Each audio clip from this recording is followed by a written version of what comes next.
Hey, what's going on? It's Bill Burr, and it's time for the Thursday afternoon, just before Friday, Monday morning podcast. And I'm just checking in on you. How's your week going? Huh? You having a good one? Is your boss not touching you in a way that doesn't make you feel unsafe, but it's still implied that there's an unsafeness within the safety of the safeness?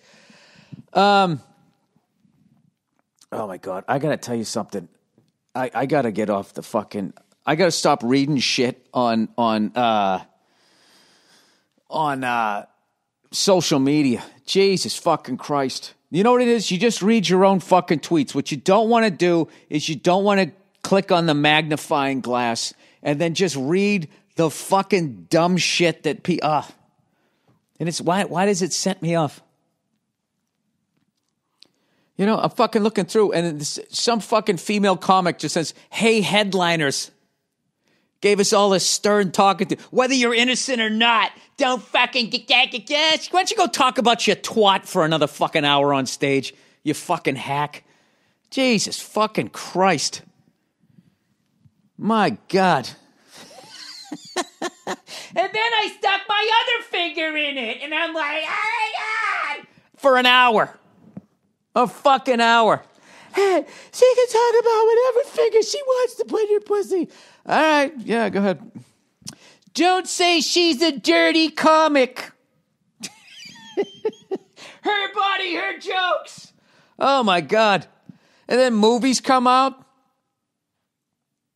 Why is Abraham Lincoln still played by a white male? Why is Hollywood so afraid to tell Abraham Lincoln's story from a female perspective? New studies have shown he's actually trans. I mean, there's like literally that level of insane chatter. I don't know. You know what? I think I kind of like just sticking to Instagram where it's just videos, or you go to YouTube, because as bad as the Twitter experience can be, right? I like, and that's the most fucking first world thing to say ever. You know, it was a bad experience for me. I know you're digging for blood diamonds, but my experience on Twitter yesterday, I think your experience pales in comparison. I don't care how many arms you have left.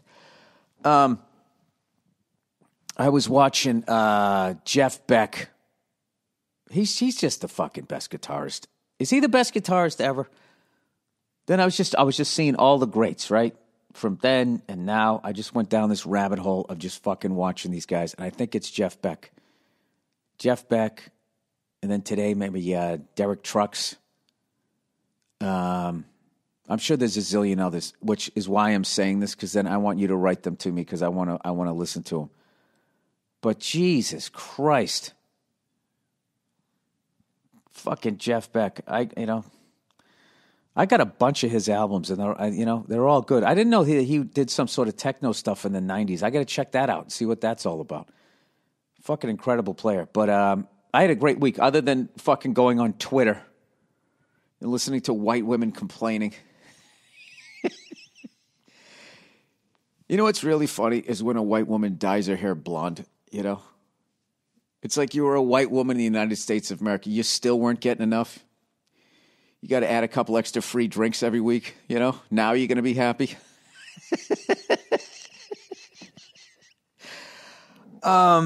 It's so hard.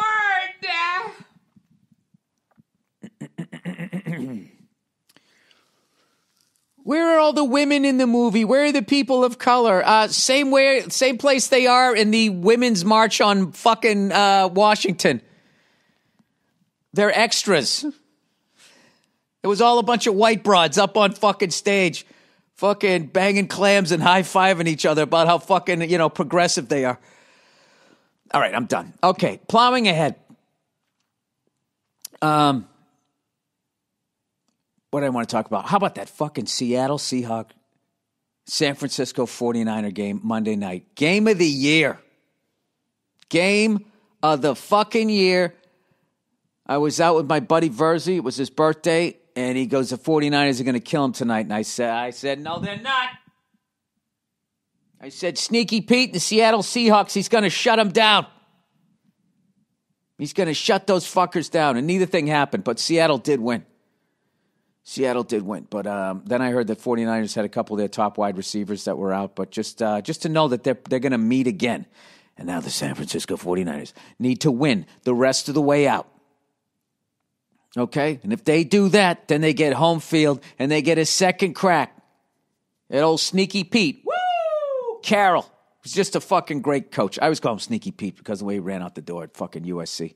But is it really his fault? You know what? You can't really blame Pete Carroll for USC because if he didn't do it, somebody else would have done it because that is the USC football program. They're always getting suspended. They're always in the middle of some sort of something is going on down there. They can't help it. It's just what they're doing.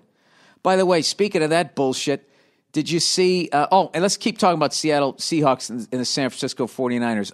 That level of football I have not seen in the AFC this year. If somebody's seen it, I want you to tell me, and I'm going to look up the game and watch it because that was just phenomenal defense on both sides.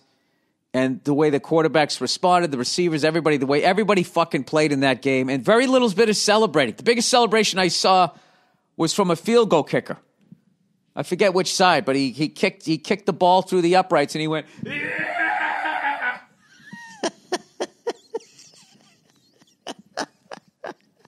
Field goal kickers celebrate now.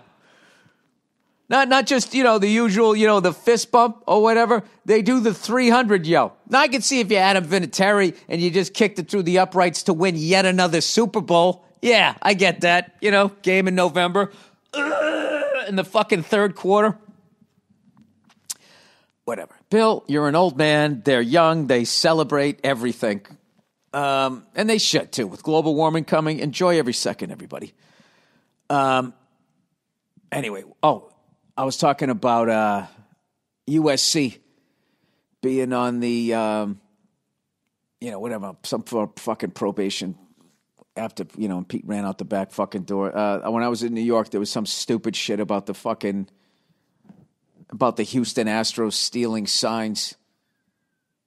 And there's always going to be a black mark. That's what they said in the New York papers. Why? Because they beat your team? Is there always going to be a black mark against all those Yankee teams where you had a roided up fucking half your goddamn lineup? No, because that's our team.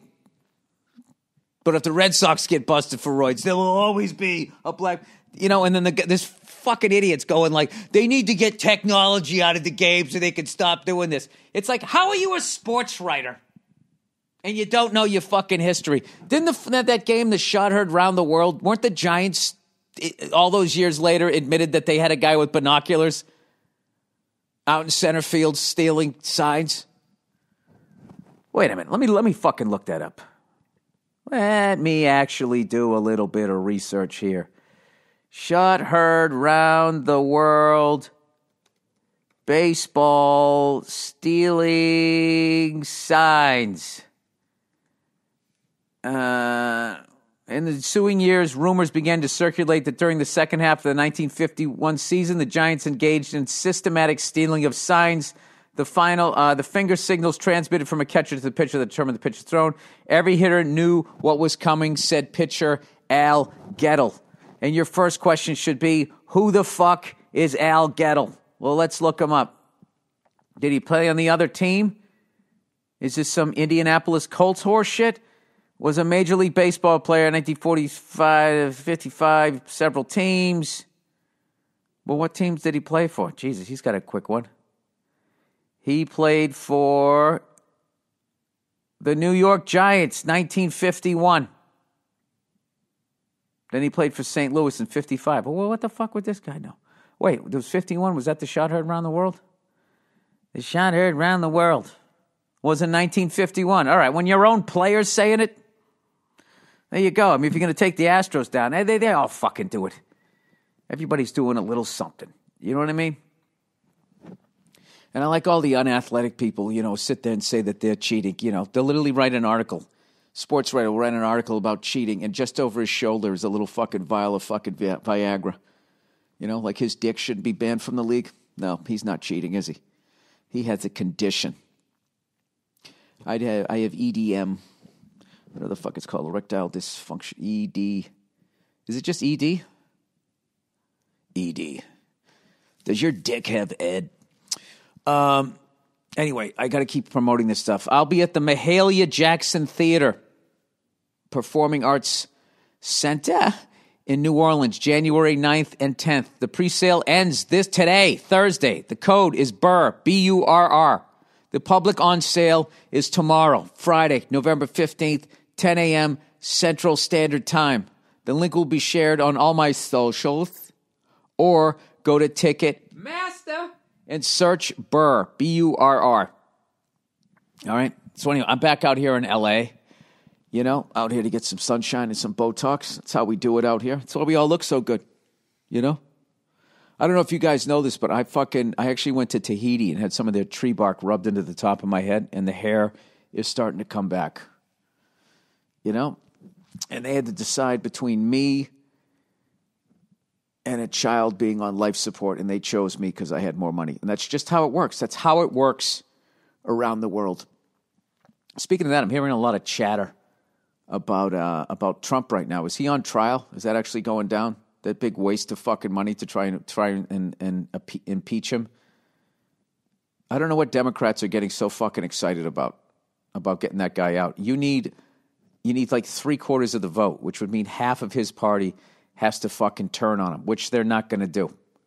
They're not going to do. And you know why? Huh? You know why?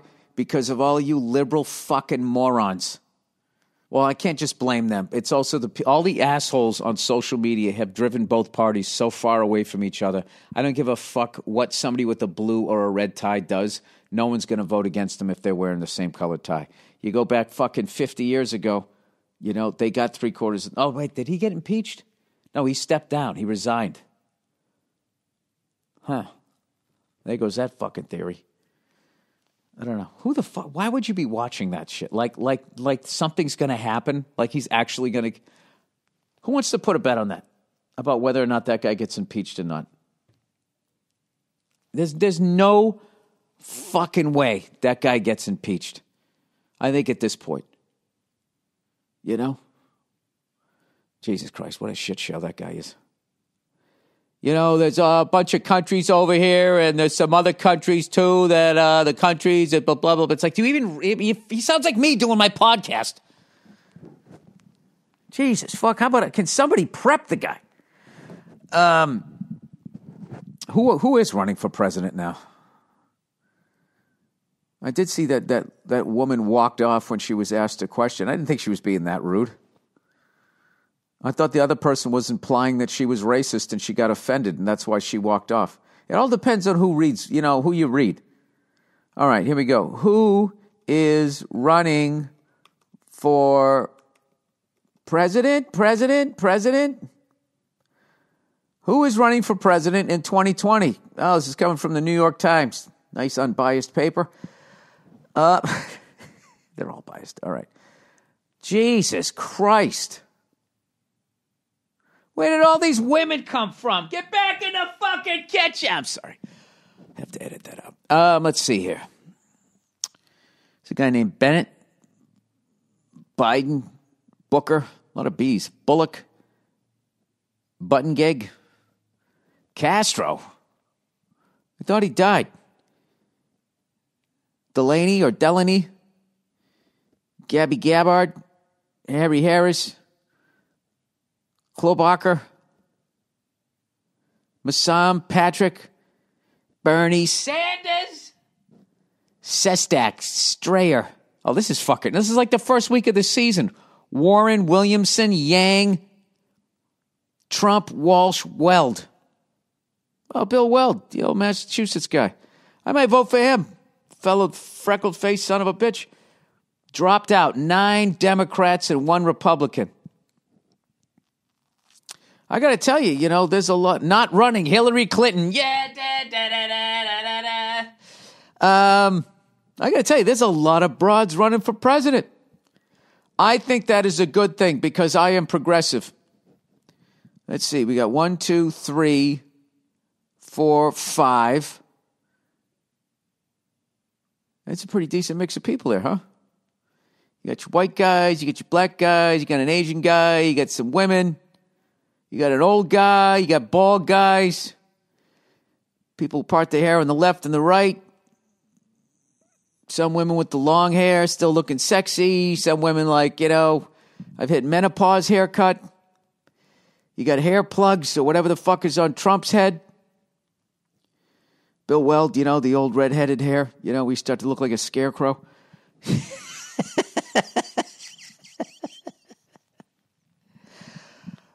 Dark Knight of the Scarecrow is running for fucking president. All right. This is just a shit show of a podcast. I don't know what I'm talking about. Ford versus Ferrari's coming out this weekend. I'm so far behind on movies. I got to go see the fucking Joker. I got to see Kill the Irishman. I have to see, what is that called? Begins with a P, and it's not a good word. It's not pneumonia. Parasite. I got to see Parasite, and I got to see Ford versus Ferrari. And I think I got to do it in that order. But Ford versus Ferrari is going to be in like fucking IMAX. I want to feel I'm underneath the car when I go see. I just want to go see that shit, That's an incredible story. Even though I know the story, I got to see how Hollywood tells the story. Hey, headliners, just to let you know, there's guacamole in the fucking green room.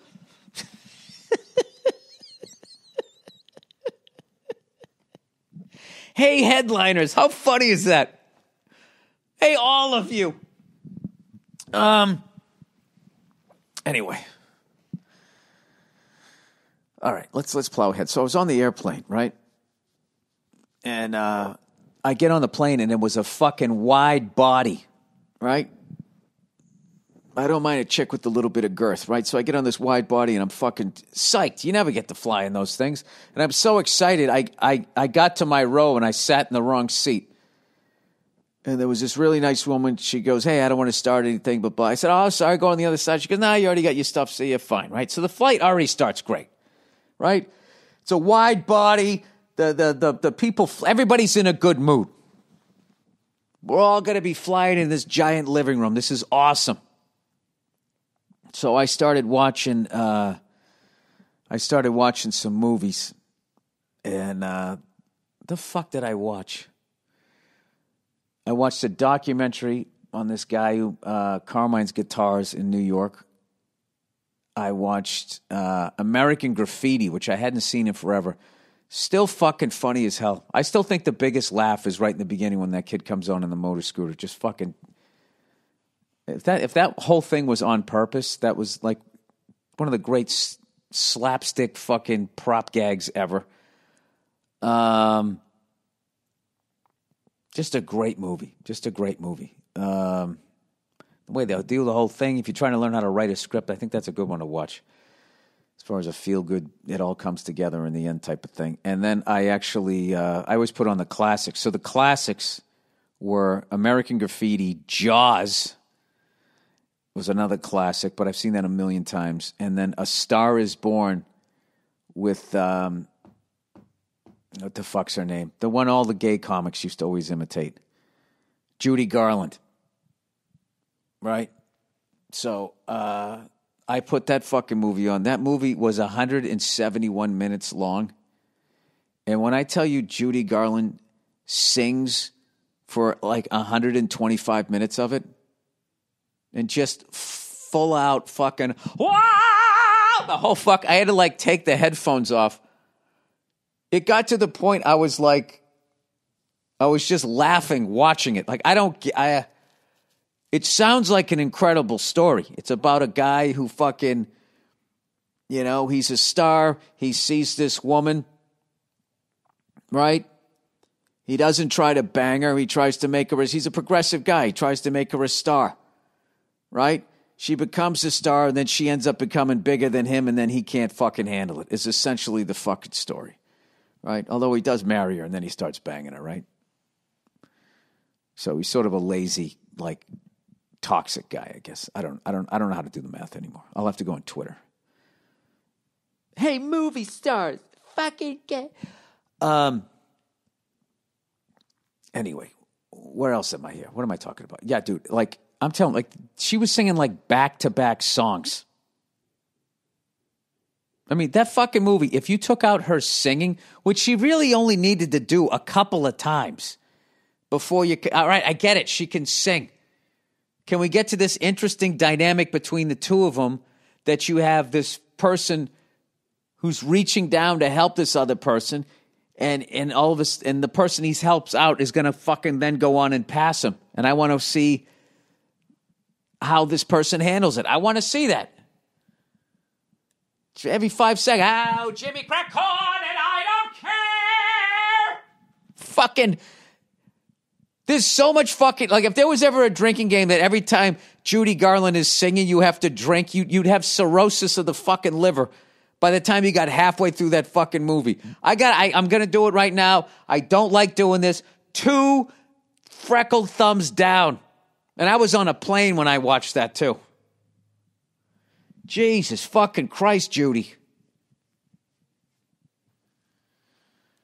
Well, it probably wasn't her fault. She's probably going, I'm fucking singing again in this scene? Aren't we beating a dead horse? Ah! The whole fucking movie. You know, people didn't know how to sing back then, right? You got loud and you put a little vibrato in. You know, most people didn't have TVs at that point, so it was just different. It was easy to stand out. If everybody's wondering, let me tell you, I'm saying, fucking depression. I think it's a conspiracy, right? That's all everybody was talking about. And then somebody just, what is that person doing? Could you please do that for 171 minutes? I don't have a radio or a television. Did that movie make any fucking money? I gotta tell you something, too. Like, every fucking scene, too, there was like 9,000 extras and all this shit going on. They literally started off with an award show, and they shot an actual award show. T for two!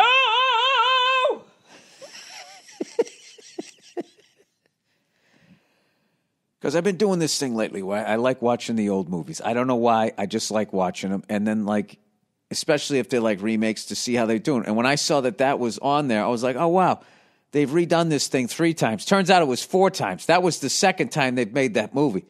So I was like, you know what? I'm going to watch this one. Then I'll watch the Barbra Streisand, Chris Christopherson one. And then I'll watch the Lady Gaga and the Sniper guy, right? I'll fucking watch that one.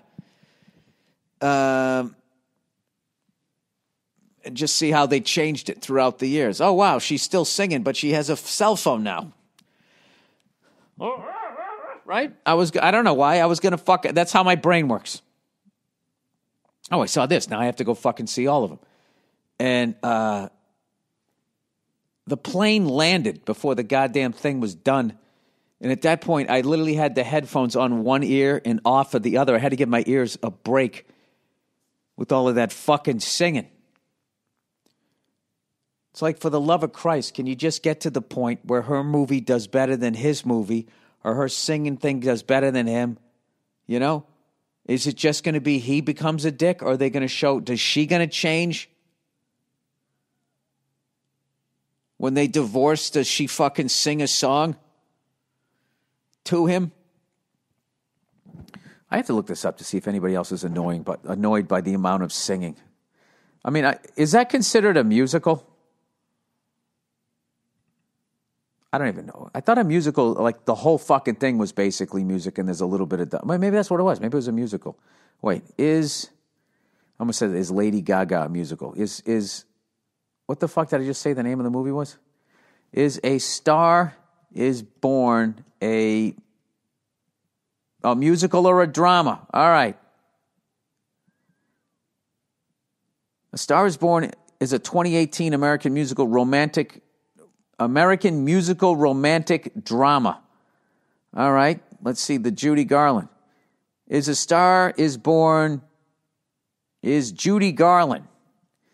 Judy Garland. She sang more in that movie than Robert Plant sang on like the fucking 75 tour with Zeppelin. Is Judy Garland... All right. A Star Is Born is a 1954 American musical film. Well, Jesus Christ, it's not a musical. It's a singing film. I didn't hear a lot of music. I just heard her the whole fucking goddamn fucking movie. I wonder if I was saying that out loud. Shut up!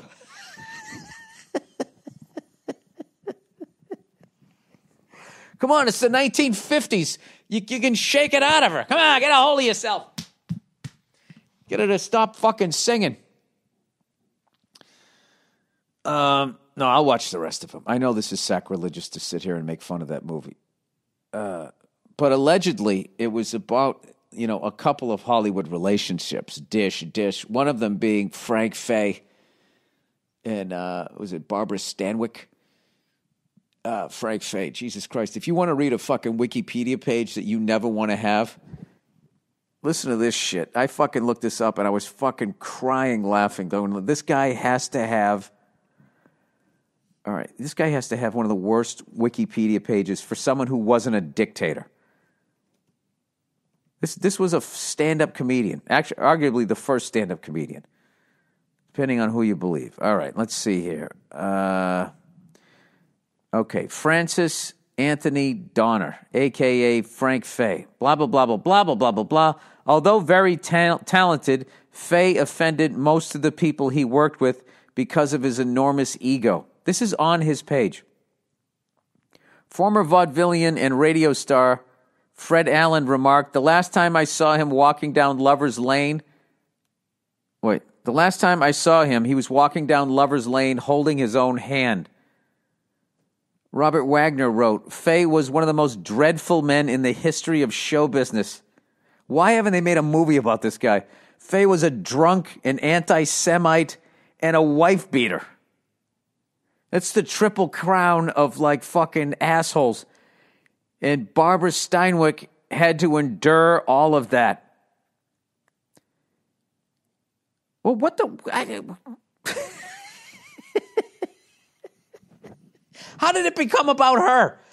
While according to actor and comedian Milton Burr, I don't know, fuck that guy. Burr, that guy, Jesus Christ. Ever since George Byrne trashed him for stealing jokes, I was just like, all right, whatever. You got to take everything he says with a grain of salt. But that is literally on his fucking...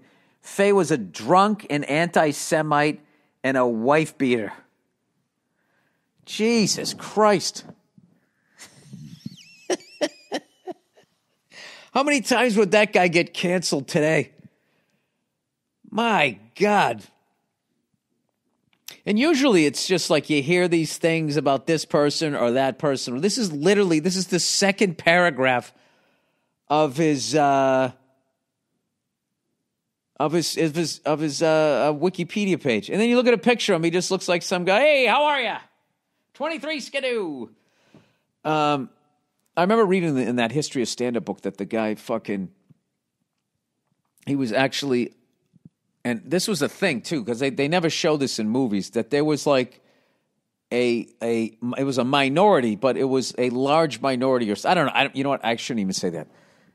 There was a lot of people that were pro-fascism that lived in America during World War II. I didn't know that, okay? I don't know a lot of things. Okay, so one night they want to have a rally. After the fucking war ended, they wanted to have a fucking rally. I believe it was after the war ended. The fascists.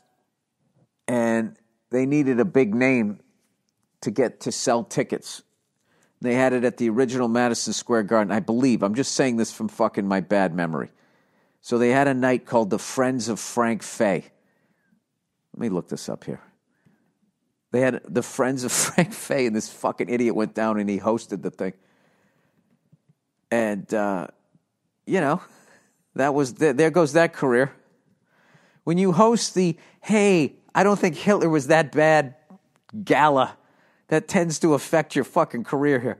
Friends of Frank Fay. Let's see what it says here. Can't believe I've gone down this fucking Friends of Frank. The page Friends of Frank Fay does not exist.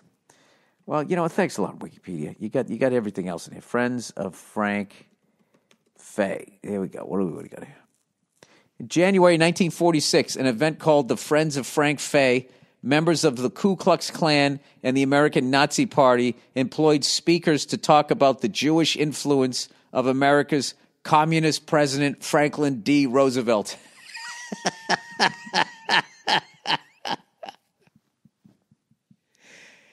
This jackass's agent called him up and goes, listen, I'm sure this is a pass, but, you told me to bring every offer to the table. This January, the 12th, you're open. The Ku Klux Klan and the American Nazi Party they're holding a thing about the Jewish influence of America's communist president, Franklin D. Roosevelt. Would you like to come down there and be the face of that? How much is it paying, see?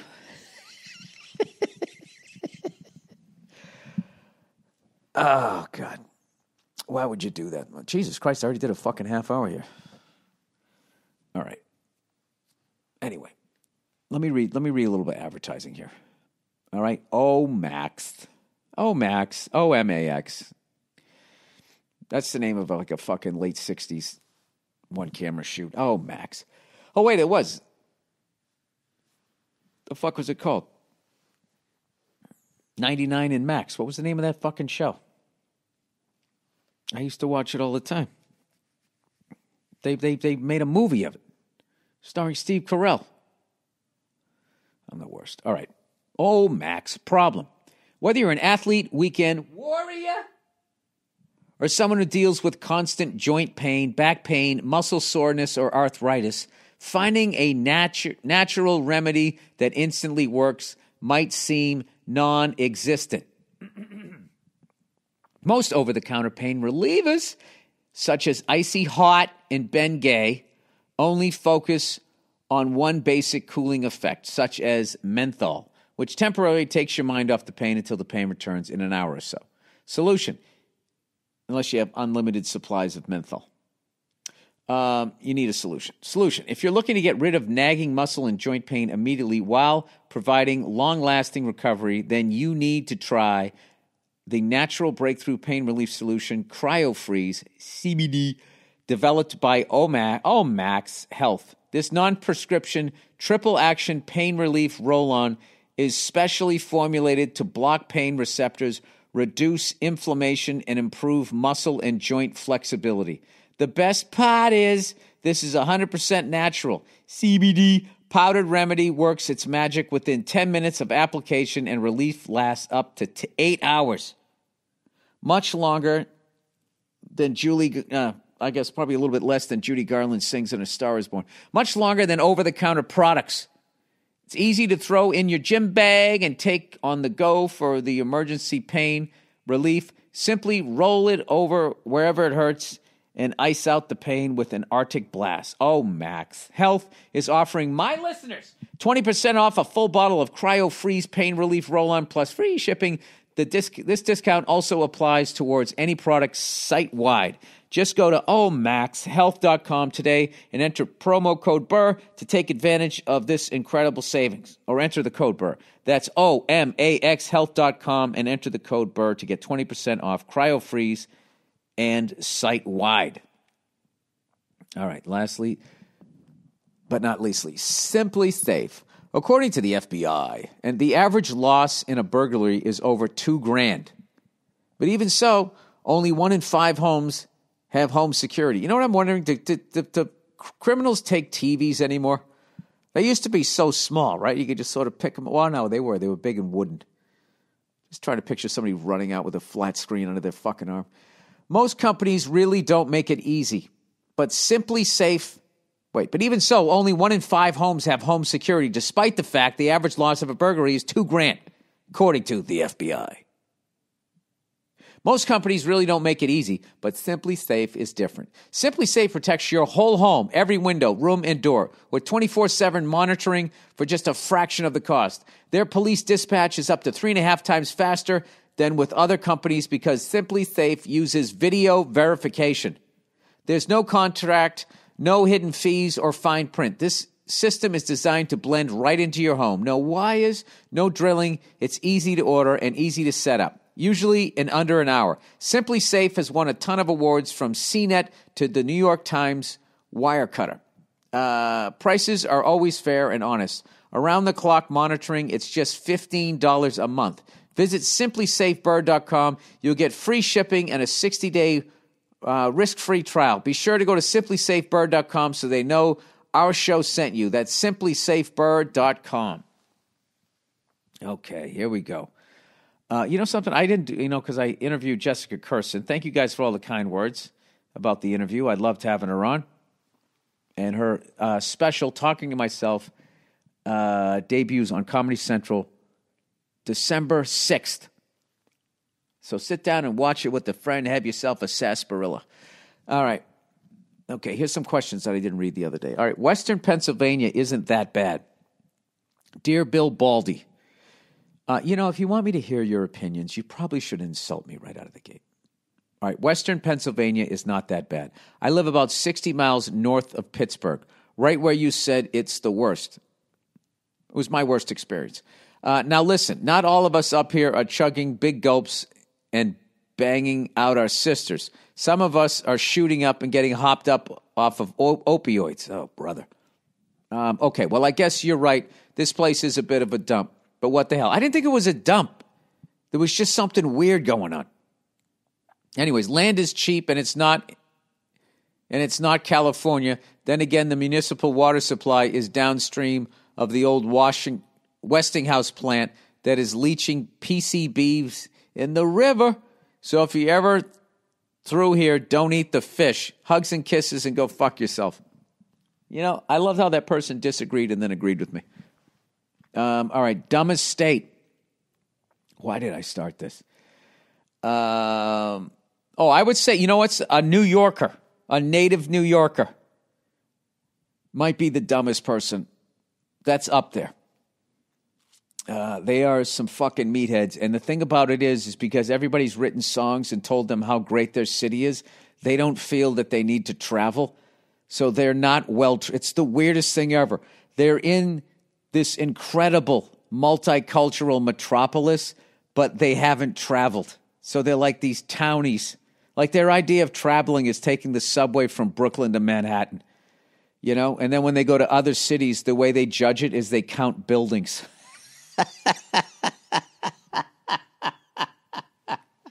I always have this argument with Verzi and Giannis Papas. They're always, hey, go to San Antonio. I mean, look at this. Look, that's a skyline.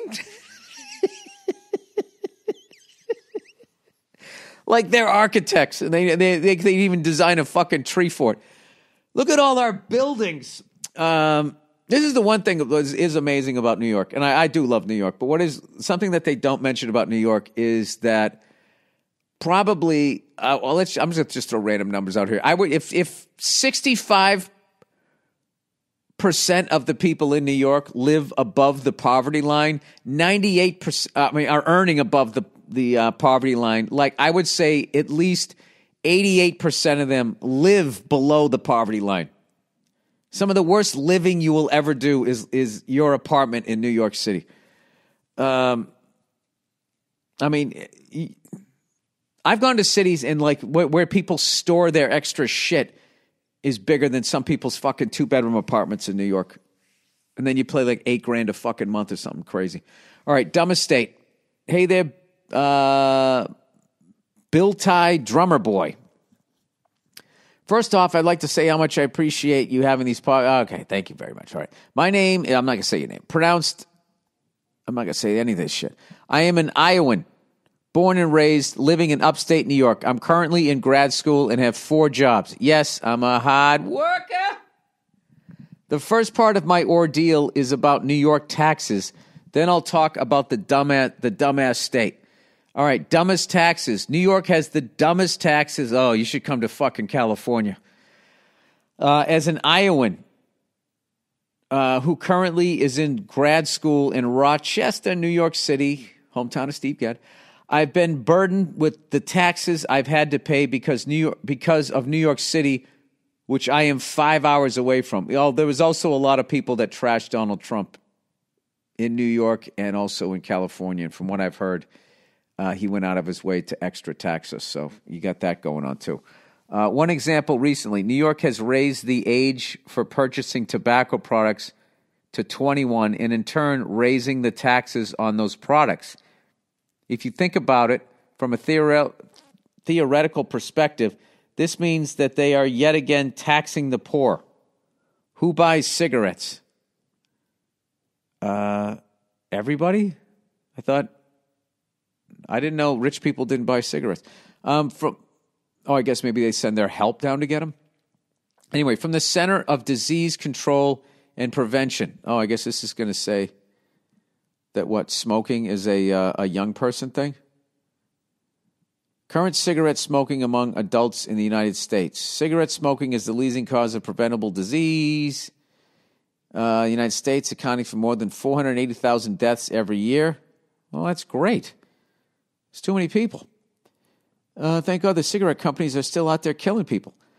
By gender, men were more likely to be current cigarette smokers than women. Nearly 16 of every 100 adult men smoke cigarettes. That's pretty low, though.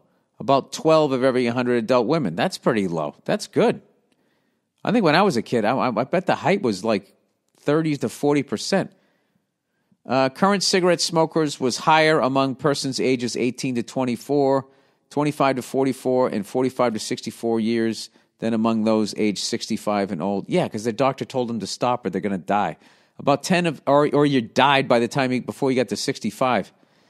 All right, fuck this study. All right, here we go. By annual income, current cigarette smoking was higher among persons with a low annual household income than those with higher annual household incomes. About 21 of every 100 adults with an annual household income of less than... I don't give a shit. All right, dumbest people. Florida has to be the dumbest people. If you remember that goddamn trend, Florida Man, you will understand where I'm coming from. Basically, the trend consisted of people looking up Florida Man and their birthday, and you will find some crazy article about some dumbass doing something in Florida that got him arrested. In defense of Florida, there's a lot of transplant people, so there might be a lot of dumbasses moving to Florida, just like a lot of phony fucking jerk-offs move out to fucking California like myself. So I don't know about that one. I still think I'm winning because nobody fucking moves to West Virginia. Western Pennsylvania. My birthday is October 18th. I know what you're thinking.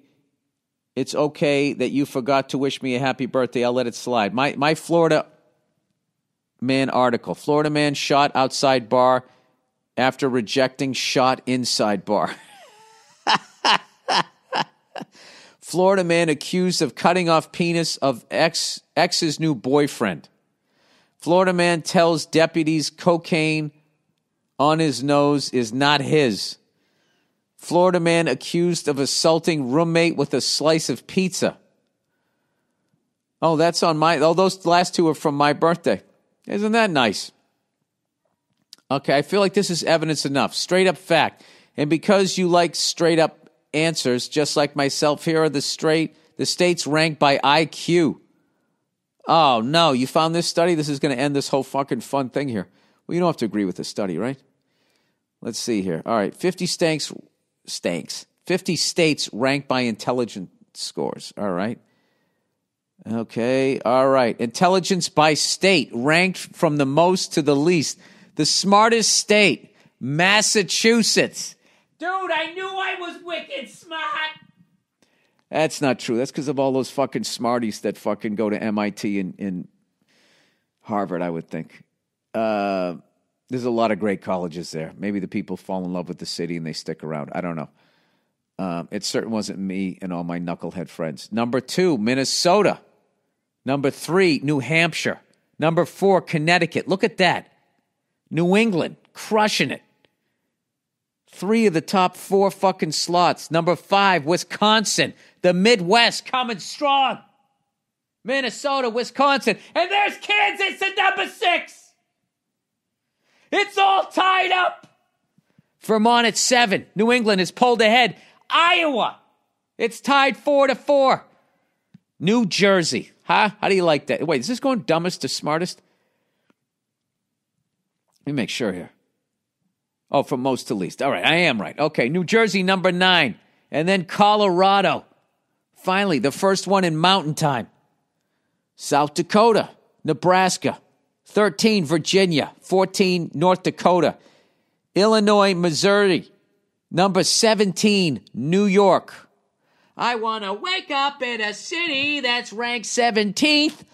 Ohio, Maine, Maryland, Michigan. All right, Michigan's the first one outside the top 20. All right, here we go.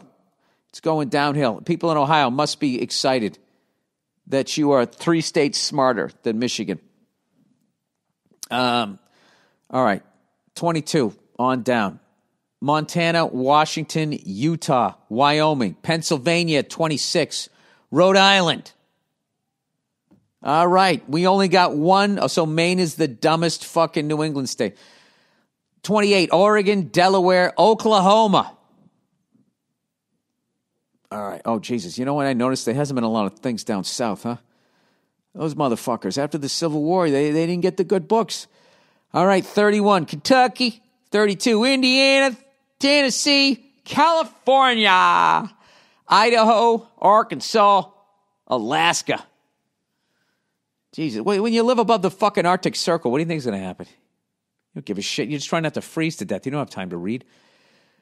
How to fight off a grizzly bear outside my cabin. Page 1. All right, 38, Georgia. 39, Texas. You don't miss Texas. 40, New Mexico. What are you talking about? Walter White lived there. That guy was a genius. 41, Arizona. 42, North Carolina. 43, Louisiana. 44, West Virginia. 45, South Carolina. 46, Florida. 47, Alabama. 48, Mississippi. 49, Nevada. 50, Hawaii. I never saw that one coming. Jesus Christ. I never would have guessed Hawaii last. I would have guessed Mississippi, just as far as the ones that get bad publicity. I would have guessed Mississippi. I would have guessed West Virginia. And I would have guessed Pennsylvania, just because it's so fucking big. And it only has like 2 real cities in it, Pittsburgh and Philly. You know, nobody goes to Harrisburg, right? You know, I didn't realize Gettysburg. All those years, the Gettysburg Address, I always thought that was down south. I didn't realize that was in Pennsylvania. You know what? If I'm ever made a state, I'm going to be 51st on that fucking list. All right, let's get on to the next thing here. All right, acetate to blame. Massachusetts, the smartest state out there. I love it. Acetate to blame. I got to send that to Giannis Papas. Hey, Bill, back in my day, Burr. You'll do it someday, buddy. You will do it someday. Saw this article and thought of you. Not sure what your thoughts are on vaping. I don't vape, but know that there are pros and cons to it. It looks like acetate might be to blame for some of the negative side effects. I'm a lady who's been listening to your podcast for years. I appreciate all your viewpoints and honesty. Also love the special. Me and my sister watched it together and laughed the whole way through. Take care. Thank you. All right, let's see the whole thing on vaping and acetate. Acetate. All right, breakthrough in CDC vaping illness investigation. Well, I mean, you're bringing fucking shit into your lungs. It's not good. I mean, I don't understand why this was. It's not as bad as cigarettes that kill 480,000 people a year in America. Vitamin E acetate, an additive sometimes used in THC and other vaping products, may be to blame for a national outbreak of e-cigarette-related lung injuries that linked to dozens of deaths, according to U.S. Centers for Disease Control and Prevention officials. Dr. Ann Shushat, what a great name, Shuchat? Dr. Ann Shushat, she loved that guy, unless she's not married. The principal deputy director of the CDC said she would characterize it as a breakthrough in the patting yourself on the back. These new findings are significant. Once I heard popcorn lung, I was like, I will never fucking do that again. All right, hair problems. Oh, come on, people. Have a little bit of fucking sympathy, huh? All right, hair problems. Hey, Billy Ballbag Breath. let's see here. First things first. Love the podcast. Can't wait for F is for Family, Season 4. Come to a show in Winnipeg, Canada, you lovable fuck. I haven't been there in a minute. I had a great time when I was up there. I would definitely, I should come back. I played a great old theater. About 6 years ago, I started to notice that my hair started to notice my hair start to get thinner and my hairline creeping back. At the time, I never really thought anything of it, but I'm not the most attractive guy in the world, and I don't think this is helping my case. I've had quite a few first dates, but never a second. And I know, well, maybe you have fucking ball bag breath. Stop blaming your hairline. And I know for a fact that in today's fucked up society, looks are everything. This is really starting to fuck with my self-esteem. I'm only 22 years old, and I'm still not at the point of acceptance. My barber mentioned the option of a hair transplant, but that scares the crap out of me. I don't want this thing towering over me for the rest of my young life. As someone who has experienced hair loss, have you ever had to deal with poor self-image over your life? No, not at all. Any input would be much appreciated. Thanks, and go fuck yourself. Yeah, absolutely I did. Absolutely. I felt like a freak when I was growing up. I had fucking orange hair. I used to literally think, I'd have a girlfriend if I didn't have fucking orange hair. I would literally think shit like that rather than just going up and making them laugh and asking them out. I would have been fine. I had all kinds of fucking issues. Skin the color of wall paste with, fucking freckles. I was a freak. Still am. But what I have found is what works the best is to, you just steer into it. You know what I mean? No matter what the fuck you do, there's only one Brad Pitt. You're not going to be Brad Pitt. So like, I just keep yourself in shape. Self-deprecating humor is great. Make fun of yourself. Who gives a shit? I don't know. I found that that actually accepting what you look like is a real confident move, and women are attracted to confidence, and you'll do fine. All right? It's probably not a good thing to continue to go on fucking Instagram and look at all these people who are holding the camera over their heads so they try to look better looking than they really are. You're fine. You want somebody to marry you because you have hair in your head? The second I didn't love you at first, but the second I saw your hair coming back, I decided I would love to have half of what you have. That's not a good way to find a wife, my friend. With empathy, it's got to be tough to be going through that at 22. But, I would just fucking go to the gym, joke about it. I don't know. I don't know, but who knows, But if you're going to do the hair transplant thing, I really believe the longer you can hold out, the better, because they just keep let them practice on more heads until they get it down. But they got it down pretty good, I don't know. They have these things you can take, and it's supposed to stop the hair loss. I don't fucking know, but I always think you can't get your cake and eat it. There always has to be some fucking side effect to whatever the hell it is you're taking. But I would just... if you're going to ride it out, I wouldn't try and hide it. You just cut it down short, and then that's fucking it. Who gives a shit?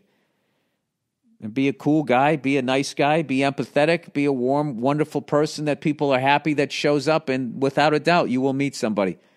All right? But, if you're going to get your teeth fucking whitened or capped and get hair plugs and shit, you will also meet somebody. And she's going to look like a stripper. All right, girlfriend wearing infinity ring. Which I know, who doesn't want to bang a stripper? Yeah, but you don't want to marry one, right? I don't know. Is there any strippers listening? I probably shouldn't say that. What the fuck do I know about strippers? All right, girlfriend wearing infinity ring. I don't know what an infinity ring is. I know it's a car. Hey, old Billy Bounty Hunter. Oh, yeah, that's right. Star Wars came out on Tuesday. So many people subscribed that Disney Plus crashed. I hope it's up and running. And I also like that they're,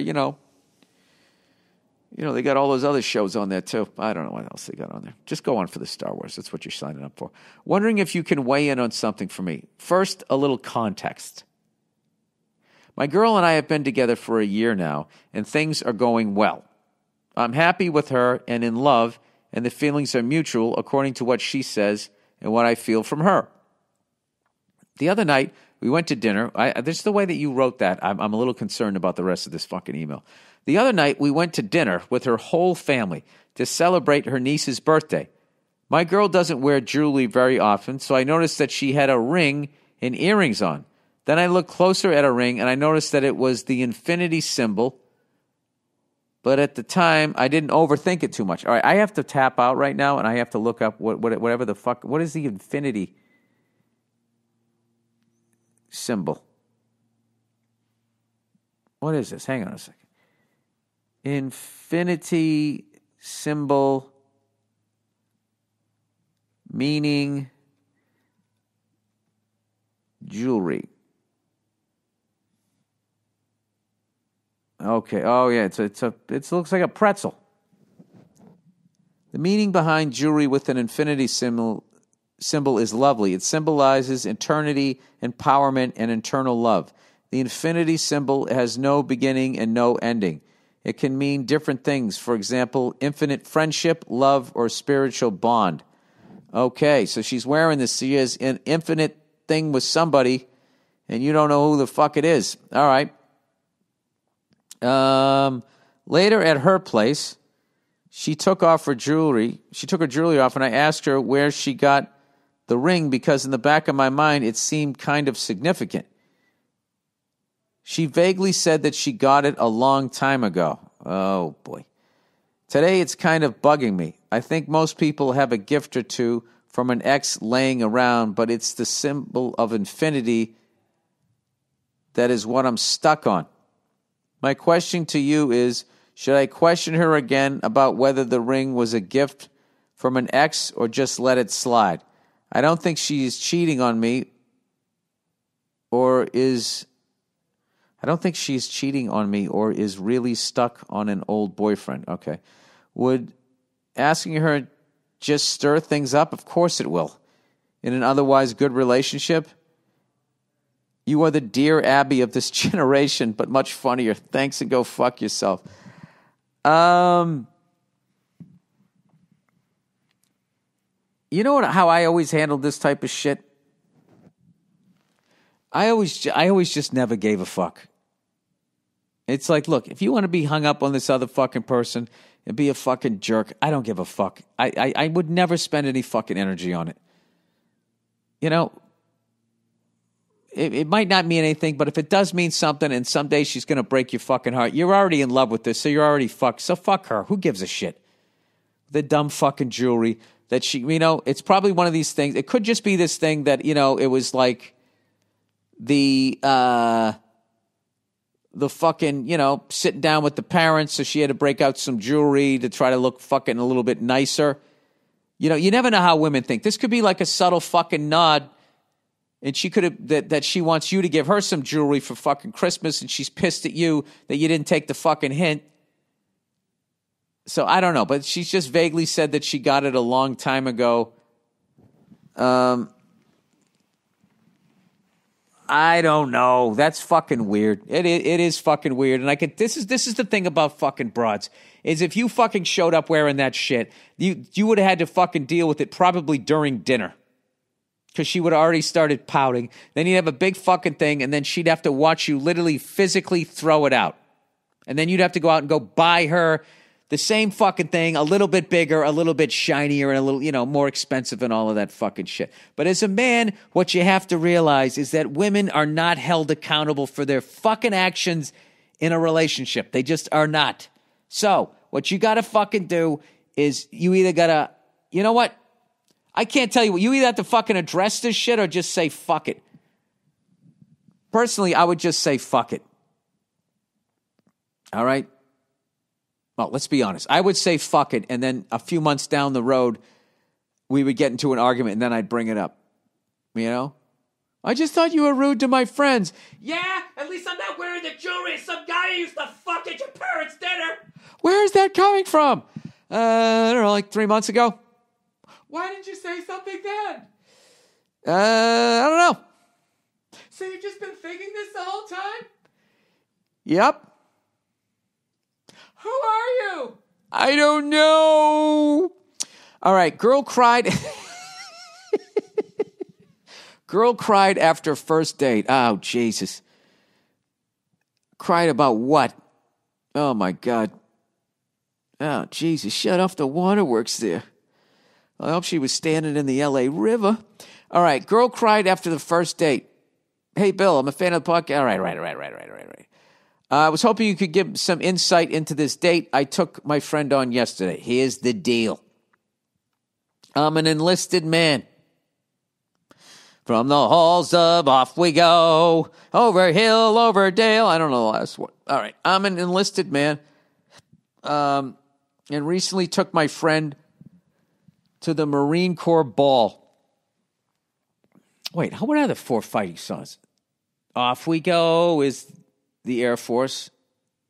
From the halls of Montezuma, that's the Marines. The Army is over hill, over dale, we will hit the dusty trail. What is the Navy song? Oh, that's right. In the Navy, you can sail the 7 seas. Navy fight song. Row, row, row you. Oh, anchors away, my boy. Anchors away, 2, 3, 4. All right. Okay, here's the deal. I'm an enlisted man. And I recently took my friend to the Marine Corps ball. She was really excited to go and went the whole night. She bought a new dress, shoes, jewelry, and even went to go get her makeup done. The plan for the night was to have a few drinks, enjoy dinner, and dance afterwards. Oh, boy. It sounds like the first 48. He went to a party to meet a friend. He never got there. We get there and socialize a bit while having cocktails, all right? Now you're altering your mental state. Gee, what could happen next? Generally, things seem to be going well. The thing is that before dinner started, we went up to the hotel and ended up having sex. All right, wait a second. You took your friend. You're not saying girlfriend. Before dinner started, you went up to the hotel and you ended up having sex. All right, so you're having like before dinner cocktails, and then you banged, and now you're going to come downstairs and have the lasagna and fucking meat patty or whatever they were serving? Anyway, we missed out on dinner and dancing and instead turned in for the night. While she was taking a shower, I could hear her crying. Oh, boy. It wasn't until then that I realized how much coming to this thing meant to her. I felt like a total dick. Oh, God, you went into the 2-minute offense in the second quarter. Any advice on how to go from here? I really care about this girl, and making her cry is legitimately one of the worst feelings I've ever experienced. Well, I would tell her that. Oh, yeah, she also has a boyfriend.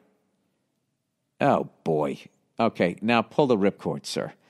And she's been cheating on him for the past month with me. We've known each other for a while, and I'd like to know what you think about the whole thing. Thanks, and go fuck yourself. I think you both need to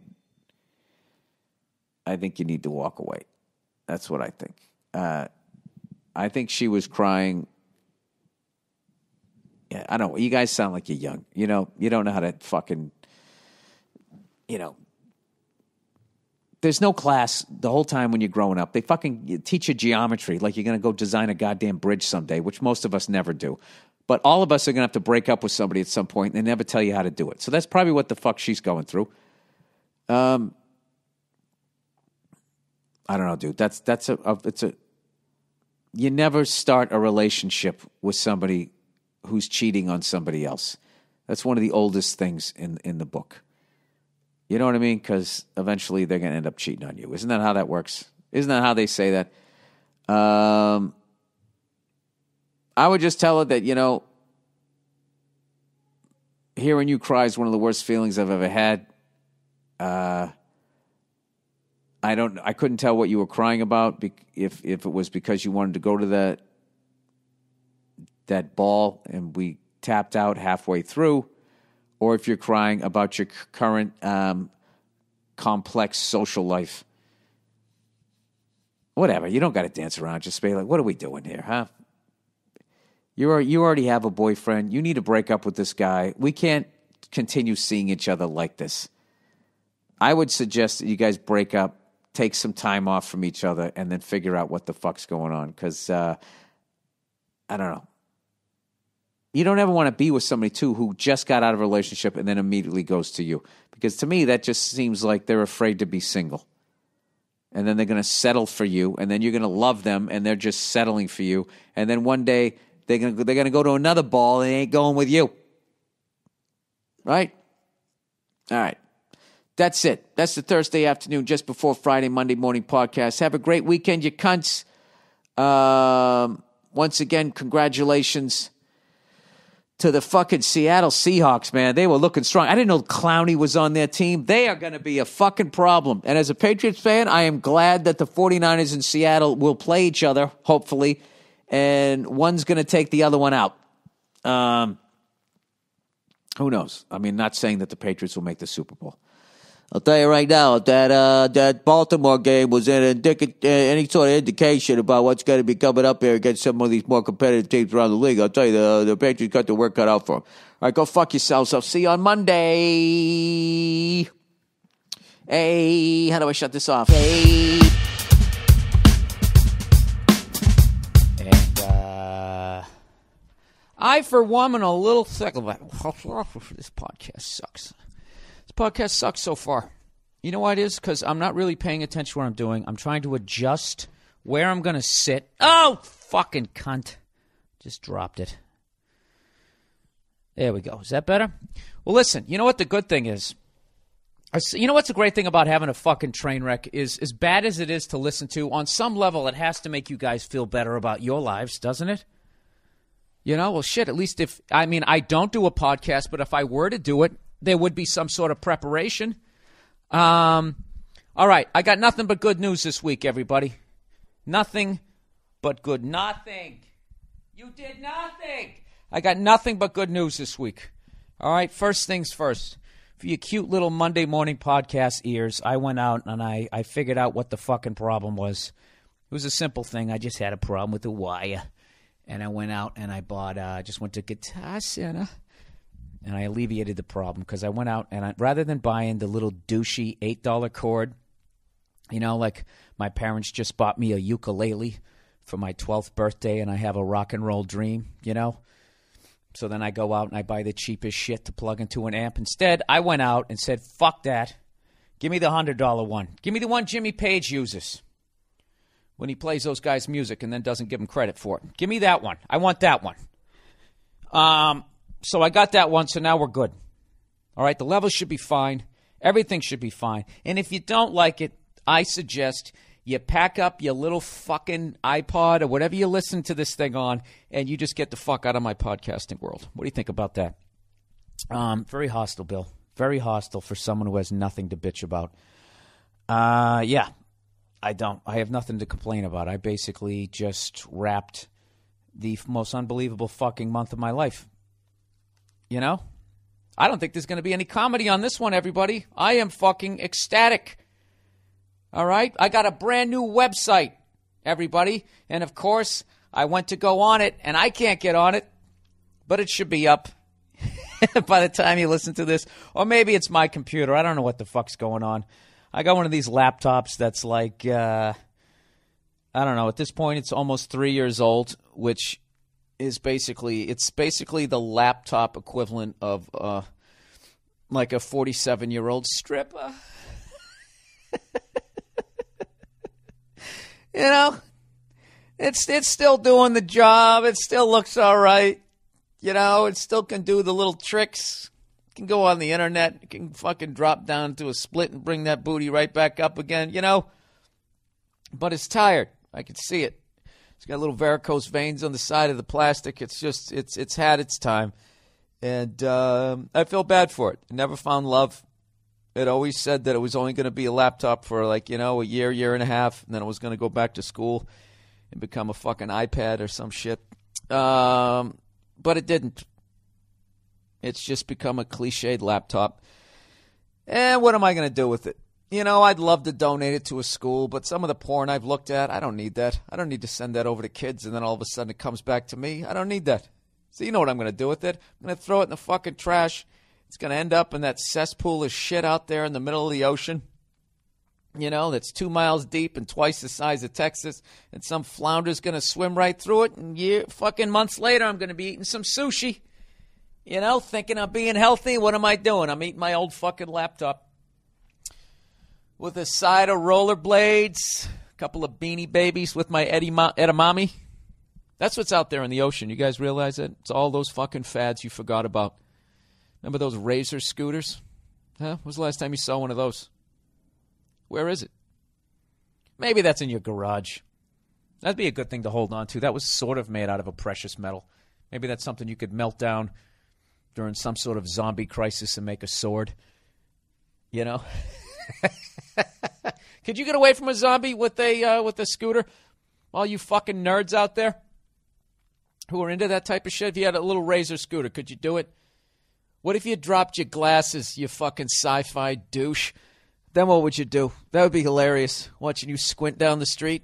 You already know you're uncoordinated if you're a nerd. If you're into sci-fi, this is one of the truest statements I'm ever going to make. If you're into sci-fi, you have no hand-eye coordination. That's why the football players always threw shit at your head. It's not because they were assholes. It's because they knew you didn't have the ability to send some sort of signal to your fucking hands to get them up in time. Or at least get them in the right position. That's why they did it.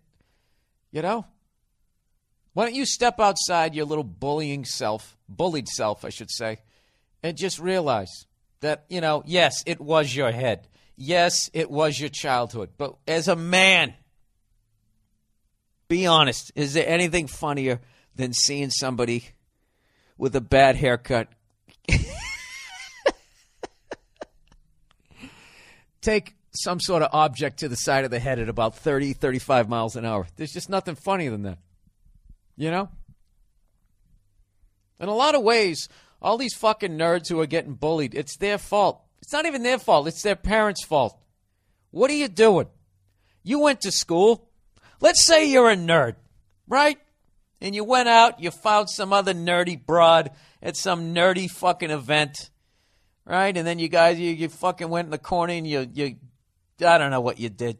You were so excited that another human being liked you that you forgot to put on a condom. And next thing you know, 9 months later, you got yourself another little nerd. All right? And you love the little bastard. He looks just like, came out of the womb wearing glasses. This is this is your seed. All right? Now, if you've been bullied and you got the living shit kicked out of you, that's not something you ever fucking forget. Okay? You don't ever forget that. You sit back, you analyze it.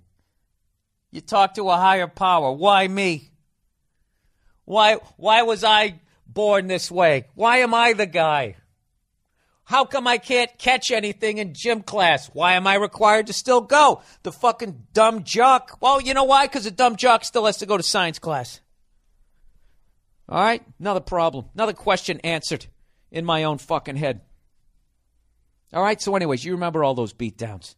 And you have all those fucking fantasies about going in there. Jeremy's spoken.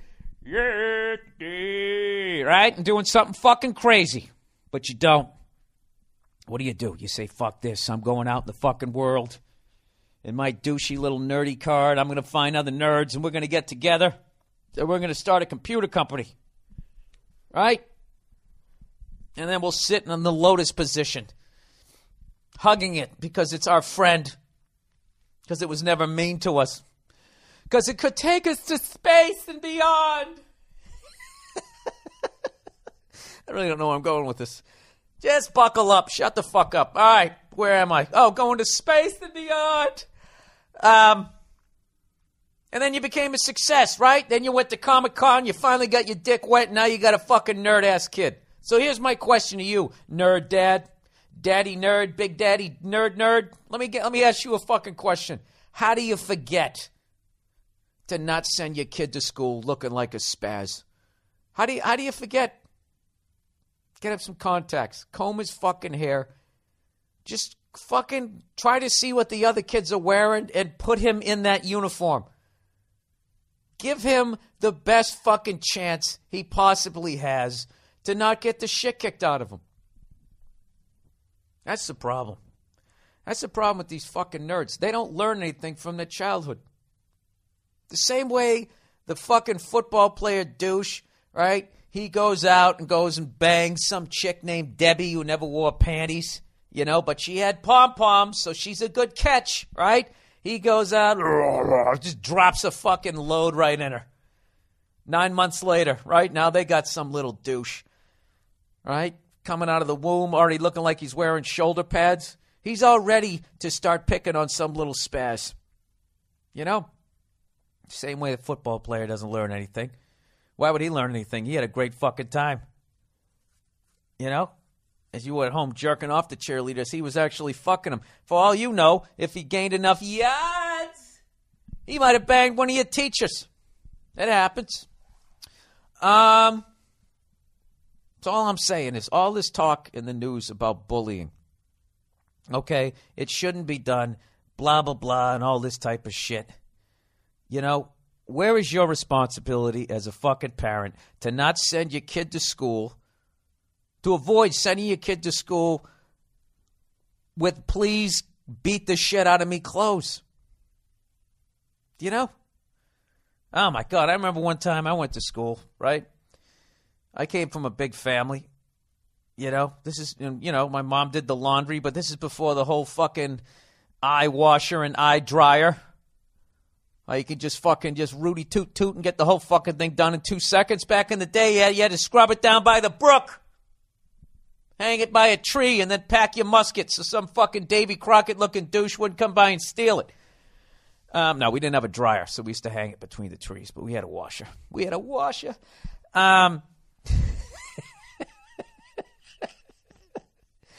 So anyways, I was running out of fucking clothes, you know, and I was down to the last, I think I told this story before, right? I was down to the last two fucking things I had in my closet. One was a fucking button-down shirt that my grandmother got me. It was like fucking somewhere between baby blue and the fucking in West Hollywood. That was the color of it, right? It was basically the Seinfeld puffy shirt before Seinfeld. It didn't have the ruffles in the front, but it was really, there was no reason to ever wear this shirt unless you were on stage playing the hero in some sort of pirate movie. Put it that way, all right? Very, very puffy sleeves. Popeye could have fit his arm in there, no problem. A lot of people don't know that. That's why Popeye didn't wear button-down shirts, because he was a sailor, you know? If he was a pirate, he could have wore those puffy ones, and his forearms would have fit. Maybe he was a pirate. Anyways, so I was down in that fucking ugly-ass goddamn grandmother shirt, and I swear to God, all I had left was this pair of, they were pinkish-orange two-tone slacks. I know that sounds gay as hell, but it was the 70s. There was two pairs of them. One was light blue, and then the other one was this rusty orange, but definitely pink going on in them. And they basically, the pants were dark. The legs of the pants were dark, but the pockets on the back were dark blue. The legs of the pants were dark blue, and the back pockets were a lighter blue.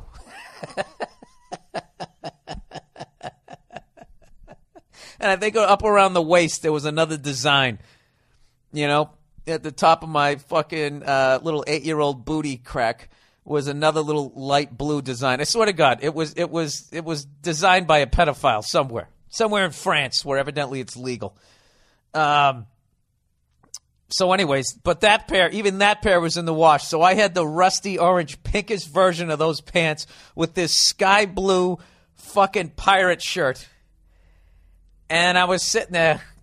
I was just old enough to realize that it might have been a problem, but just young enough to be too stupid to fake sick and not go to school. So I said, I don't know about this. I was looking at it, and I was like, yeah, I think I'm going to be all right. Fuck it, right? And then I put on like a pair of dirty, like Adidas Dragons or something.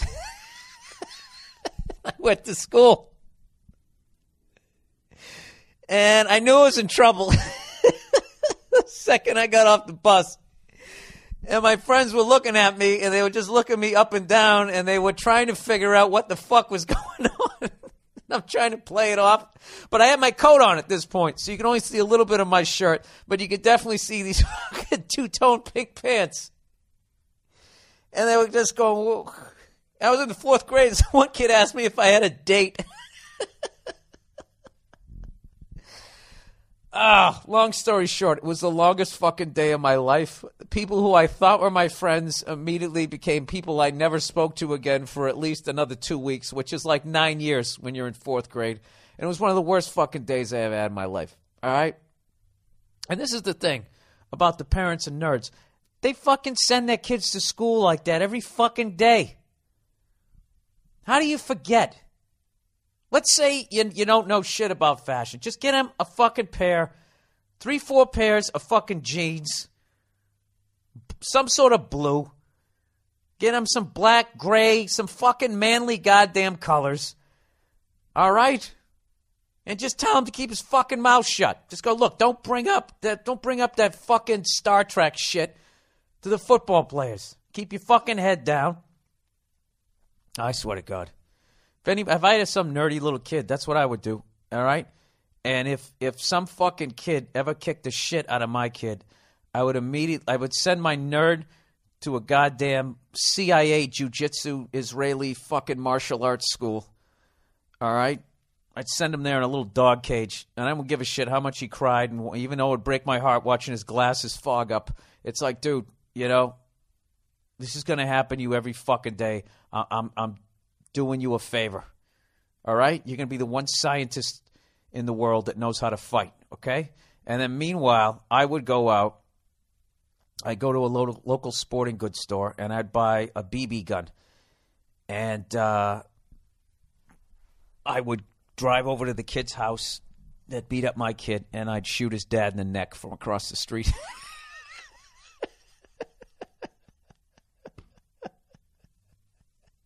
I might shoot at all of them. Might go up in a tree and just keep them pinned down for a while.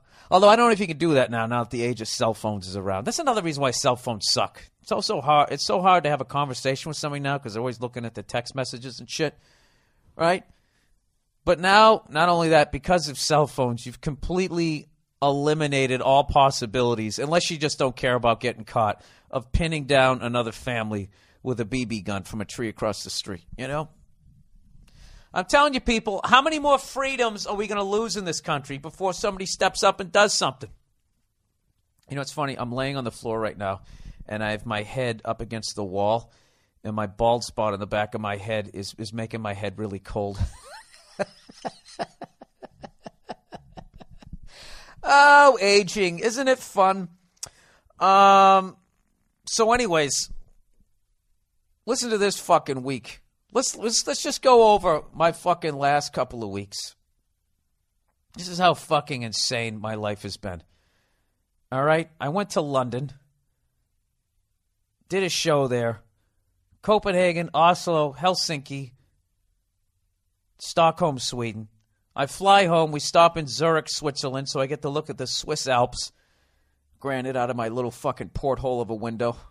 Actually, I was sitting in the middle of the plane. It was one of those giant planes where they have like three sections. I was in the aisle in the middle. And this fucking goddamn lady wouldn't get her big fucking head out of the way. But I still saw him. Flew home. Then I'm like, all right, I'm going to rest up for a week here before I go back to New York and do the whole Carnegie thing. And then what happens? Out of the blue, I get a call. Somebody dropped out. I got to do panel for the first time on the Jimmy Fallon Show. By the way, thank you to everybody on the Jimmy Fallon Show. And if there's any music geeks out there, I forget the name of it. The song that they played, the Roots played when I came out. I had actually heard of it before and forgot about it. It was actually a song Bill Cosby wrote.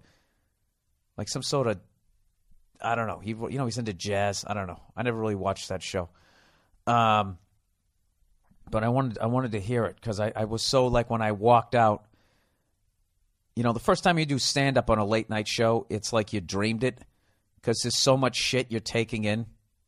You're already dealing with, oh, my God, what if I bomb on national TV? Then you walk out, and then there's a bunch of cameras. There's the band. There's the host. And then behind all of this, the cameras, is this studio audience.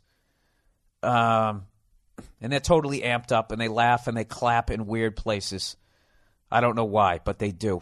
So you got to do that. So you got to do like 2 or 3 of them before you start to get used to that. So I'm thinking, all right, I'm doing panel. This is going to be, this will be easy. I don't have to I got another person to bounce stuff off of, blah, blah, blah, blah. But even that came out. And it took me a couple of minutes to get going, I thought, or whatever. It took me a minute and a half to kind of feel it out. I'm like, all right, there's the band over there. There's Jimmy.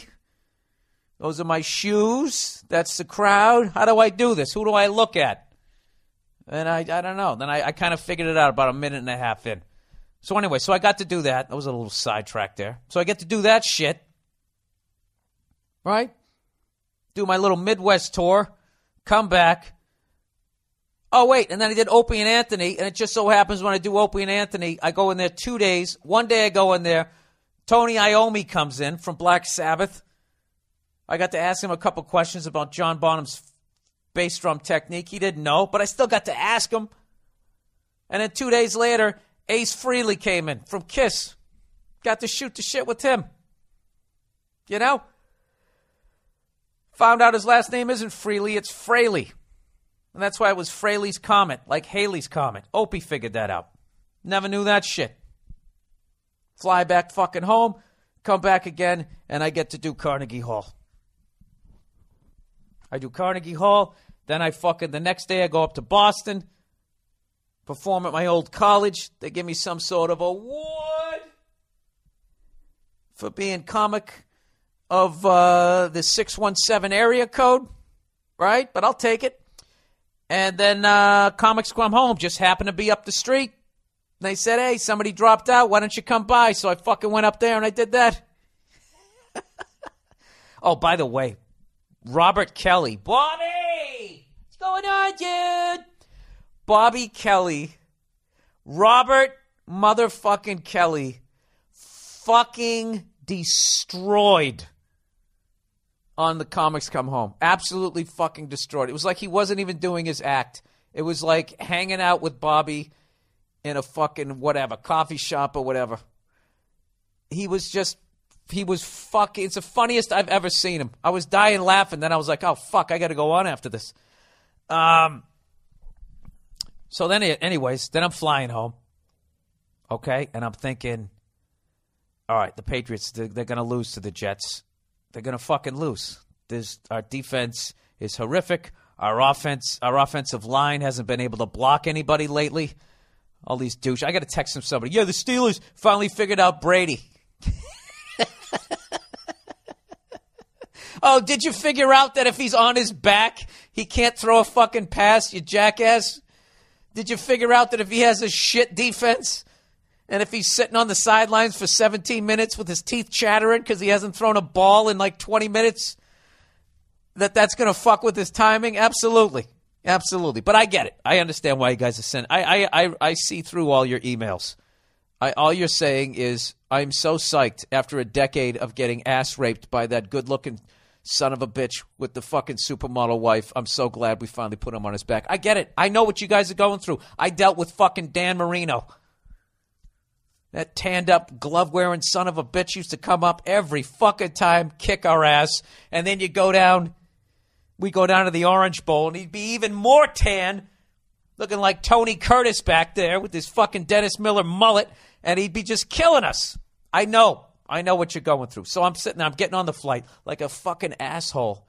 I thought the Patriots-Jets game was a 1 o'clock game, so I got myself a 5 o'clock flight. And I ended up realizing as I went down there that it was the 8 o'clock game. and I had a 6-hour flight. And basically, I was going to land with like fucking 5 minutes to go. So I'm like, Jesus Christ. You know something? They're going to get their asses kicked. I just don't believe in their defense. I mean, I think we can go up against, 8-8 teams and below and put on a good performance, but I don't see us doing well against the top teams. And despite the Jets' record, they still got a great defense, and they did go to the AFC Championship 2 times in a row. They fucking been there. That's why I knew they were going to kick the Bills' ass last week. They fucking been there. They got too much experience, and I was just like, fuck. Well, at least I don't have to sit there and age 20 years watching this game. And I figured when I landed, everybody was going to be sending me these text messages saying that the fucking Patriots got their asses kicked and fuck Tom Brady. It's fucking over. 2 New York teams in a row. And when I landed, I'm not even going to lie to you, I was absolutely stunned that they were winning by the level that they are winning. So I am not going to talk shit because, as you heard on my podcast last week, I did not have any faith. And I thought that we were going to lose. Not only lose to them, I thought the Jets were going to win the division. All right? So if I were to go on the podcast this week and start talking shit, you know what that would make me? That would make me like a fucking Yankees fan. Like all those cunts who I didn't hear from until fucking, since Game 3 of 2004, and then the Red Sox choke and they all crawl out of their fucking holes, and then the next week they lose to the Tigers in the first round, and then they disappear again. I don't want to be that guy. So I'm absolutely stunned. The level. Fucking defense played unbelievable. All of a sudden we had a pass rush. What happened there? The Jets have some sort of injury on their offensive line? I couldn't fucking believe it. So, anyways, so I really have nothing to complain about. Everything has just totally worked. I'm almost like I've had such a great month. I'm afraid to walk out of my house feeling as though a piano is going to fall on my head just to balance shit out. So, which brings us to Carnegie Hall that I sort of glanced over. And I don't know how to do this.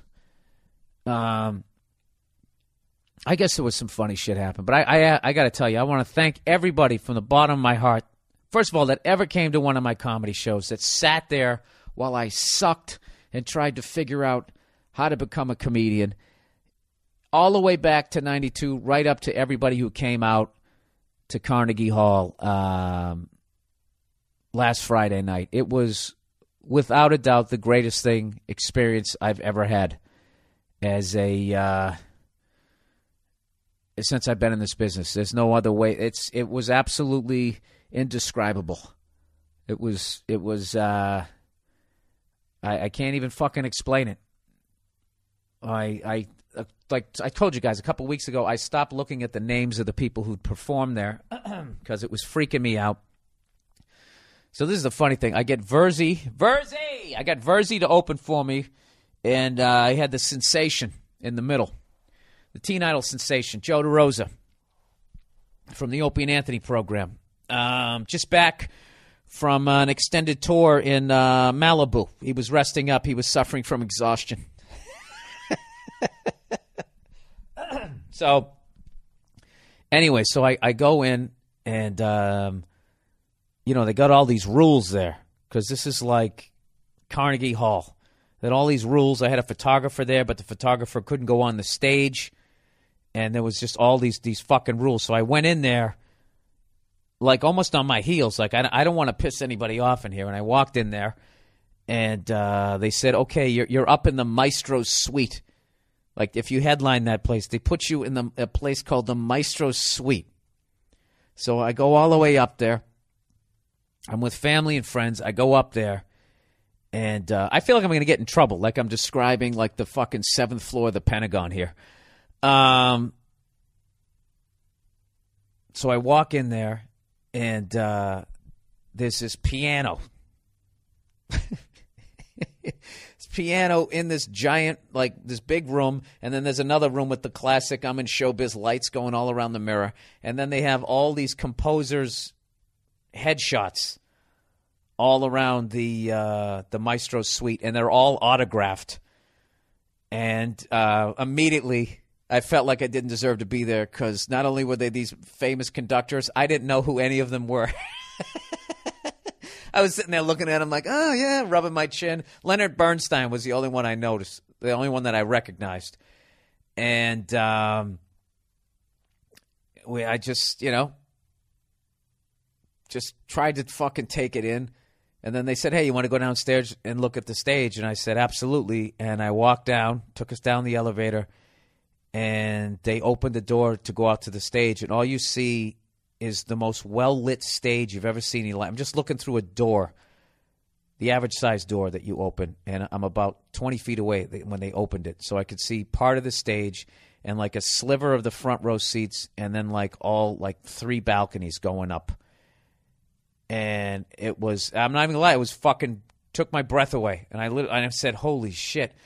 And I immediately apologized for cursing because that's how nice this place. Like I wasn't gonna go out there and say fuck every other word when I do my horse shit of an act. And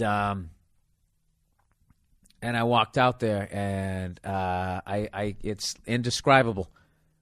Absolutely fucking indescribable. And I can't even, I don't even know why I'm bringing it up. I can't even describe it. It was fucking, I'd never seen anything like it. It was like I was in Pulp Fiction and I got to see what was in that briefcase. It was like, it was like at that level. I can't even put words into it. So then I go back up to the maestro's suite. I just like saying that. So I'm sitting up there and I'm like, hey, is Verzi and DeRosa here yet? And they're like, yeah, they're downstairs. I go, well, get them up here. Get him up here, because I'm not fucking going to be sitting up here looking at these old fucking silver-haired guys. Composers just look angry in their pictures. They just got that fucking look on their face like, I don't know what happened. Like they didn't really want to be a composer, but their parents made them do it. It was just creeping me out. And they got all these fucking pictures. Anybody post-Abraham Lincoln has basically been there. I saw a picture of Mark Twain sitting down on the stage listening to somebody else speak. Teddy Roosevelt, Benny Goodman, Duke Ellington, Miles Davis, all the way through all those jazz guys to the fucking Beatles. Stevie Ray Vaughan made an album that was overwhelming. So I go, I don't even feel like I'm worthy to be here. What is going to cure this? I know, get Paul Verzi and Joe DeRosa in the same room with me, and I'll get my confidence back. So these two jackasses come up there, all right? DeRosa is sweating and muttering to himself. Verzi is fucking pacing. All right, I'm pacing. All three of us are pacing around this room as we're talking. Isn't it amazing to be here? We're all fucking pacing. And then we just started breaking each other's balls about how nervous we were. And then we just started trying to make each other even more nervous. Like I noticed they were nervous and I came walking in and I was like, guys, if you're ever going to fucking bomb, tonight better not be the night. Because you're not getting this one back. This is not the fucking night to bomb. And everybody laughed, and then there was that nervous thing. Verzi's going like, hey, I go out there. You know what I'm going to do? I'm just going to treat it like Caroline's. I'm going to say what's up to people. I'm going to settle in first. I'm going to settle in first. Then I'm going to go into my act. Yeah, that's what I'm going to do. So just to be a douche, I go, really? That's what you're going to do? I mean, if this is what you want to do, that's cool. I mean, I wouldn't do that. He's like, wait, what are you talking about? I go, dude, I would go right into my act. It's Carnegie Hall, man. You don't go out there and, hey, what's going on? You're going to start fucking bombing. But I want to get in your head, dude, if that's what you want to do. And he's sitting there trying to size me up for half a second, and he's just like, he's like, go fuck yourself. We basically did that for a goddamn 45 minutes waiting to go on. I was as nervous as I was the first time I did Letterman. Which was one of the most butterflies I ever had. That nervous yet excited, wanting to run out of the room yet waiting to go on, like that whole fucking push-pull shit going on, So anyways, the show starts. Verzi goes out there and absolutely fucking kills. And then and it's fucking hilarious. He comes walking out, dude, with this fucking look on his face. Like the only thing stopped his fucking lips from going around the back of his head was his goddamn ears. Just glowing. Like I can't explain it. We all look like assholes. DeRosa came off. DeRosa goes on. He goes out there and immediately starts fucking. Oh, you know what really made me relax? Verzi went And he goes, he said something. Hey, he goes, hey, give yourselves a round of applause, huh? Bill Burr tonight, huh? At Carnegie fucking Hall. The second he did that, I laughed, and I was like, all right, fuck it. Now it's just a stand-up show. But DeRosa goes out there next, and with his stupid sport coat on and everything, you know, which was making him sweat even more. And he went out there and fucking absolutely destroyed. He comes back, same stupid fucking look on his face. It actually reminded me one time I read about these divers who used to go into caves under the sea, and they'd get lost and they would drown under there. And when they would find them, they'd have this ear-to-ear grin. I guess when you drown at the last second, this unbelievable level of dopamine or some shit goes through you. And you get this stupid look on your face. I don't know if that's true. I don't even know where the fuck I read it. I think I read it on a flight on USA. So that was basically, you know, when the article made me laugh, as horrific as it was imagining somebody drowning in an underwater cave, freaking out, not knowing where they're at. But just that dumb smile on their face. It sort of was like the look people had on their face was the reverse of that movie, The Ring. Rather than your jaw dropping over and it was horrific, just imagine the other polar opposite of smiling. That was basically... So DeRosa comes walking through, and he's got this fucking silly, stupid look on his face. And Verzi said he's just going to bring me right up. So I'm standing there waiting to go on, and standing a few feet behind me was Louis Ferranda from Caroline's. And those guys were the ones who headlined me when I first came, you know, when I first started doing well in New York. They would headline me, and they had to pull the curtain, you know, to not make the room look so big. And only, you know, 14 people would show up, and then they drag like another 20 people, tourists off the street to come in and watch my show. So he was standing there going like, I was going, Louis, go out in the crowd. He goes, no, I want to stand here and watch you go out. I want to watch you go out. Right? Which was fucking awesome. You know, Caroline's one of the biggest clubs ever. So they fucking open the door, call my name, and I walk out, and I'm not trying to be arrogant here. They were just great fans. Everybody fucking stood up as I walked out like I composed some unbelievable song. And it was fucking... how I didn't just have... I know I had that big dumb grin on my face, but how I didn't just, you know, as I was waving, how I didn't just get locked in that mode and just walked right off the end of the fucking stage is beyond me. And I went in, and I can't even remember what I started with. I don't remember what I started with, and I just did my shit, and it slowly became like a show, just a regular show, where every once in a while I would just sort of going, fuck, I'm at Carnegie Hall, and then I'd be like, no, keep going, just keep going, because that was the thing. Everybody kept going, you know, make sure you take it in. Make sure you take it in, you know, and that's the fucked up thing about the art of stand-up. This is like the one art where you really can't take it in. You can't, because you got to be focused on what you're doing. You know what I mean? Like as a musician, you can end the fucking song, you can step back, you can tell the story, you can look around, and then you can go into your next song. But us, it's just bam, bam, bam, next joke. So, I don't know. I did my shit, and it just took off at like minute 3, and it didn't stop for like I think I did about an hour and 15 minutes, and I never lost them. It never felt long, and I ended, and it was a standing ovation again, and it just was one of the few times in my life I just felt like this unbelievable sense of accomplishment, and it was it was also absolutely hilarious to me.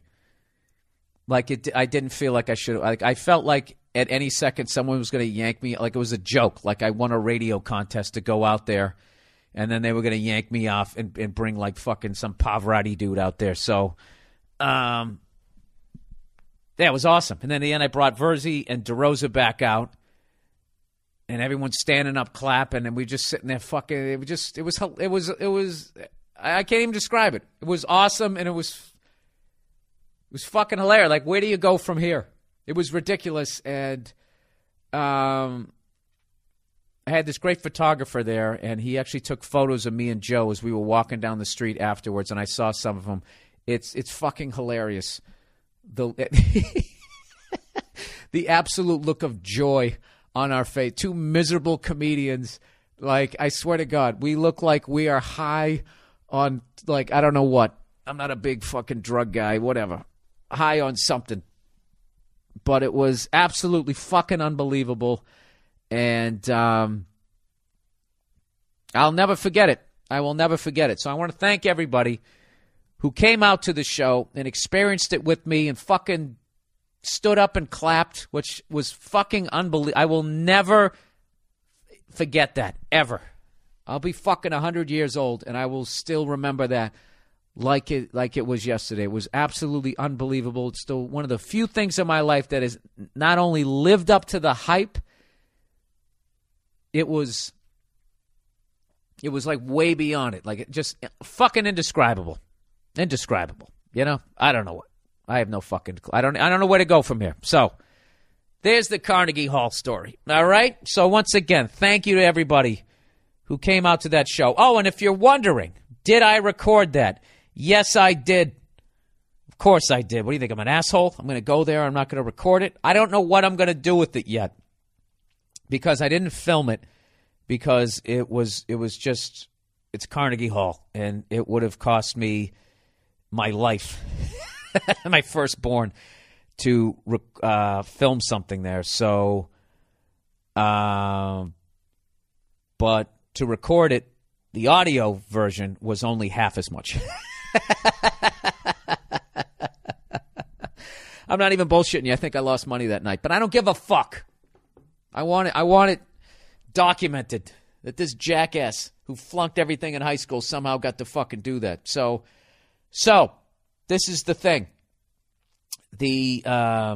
My next stand-up special I'm going to be recording in February.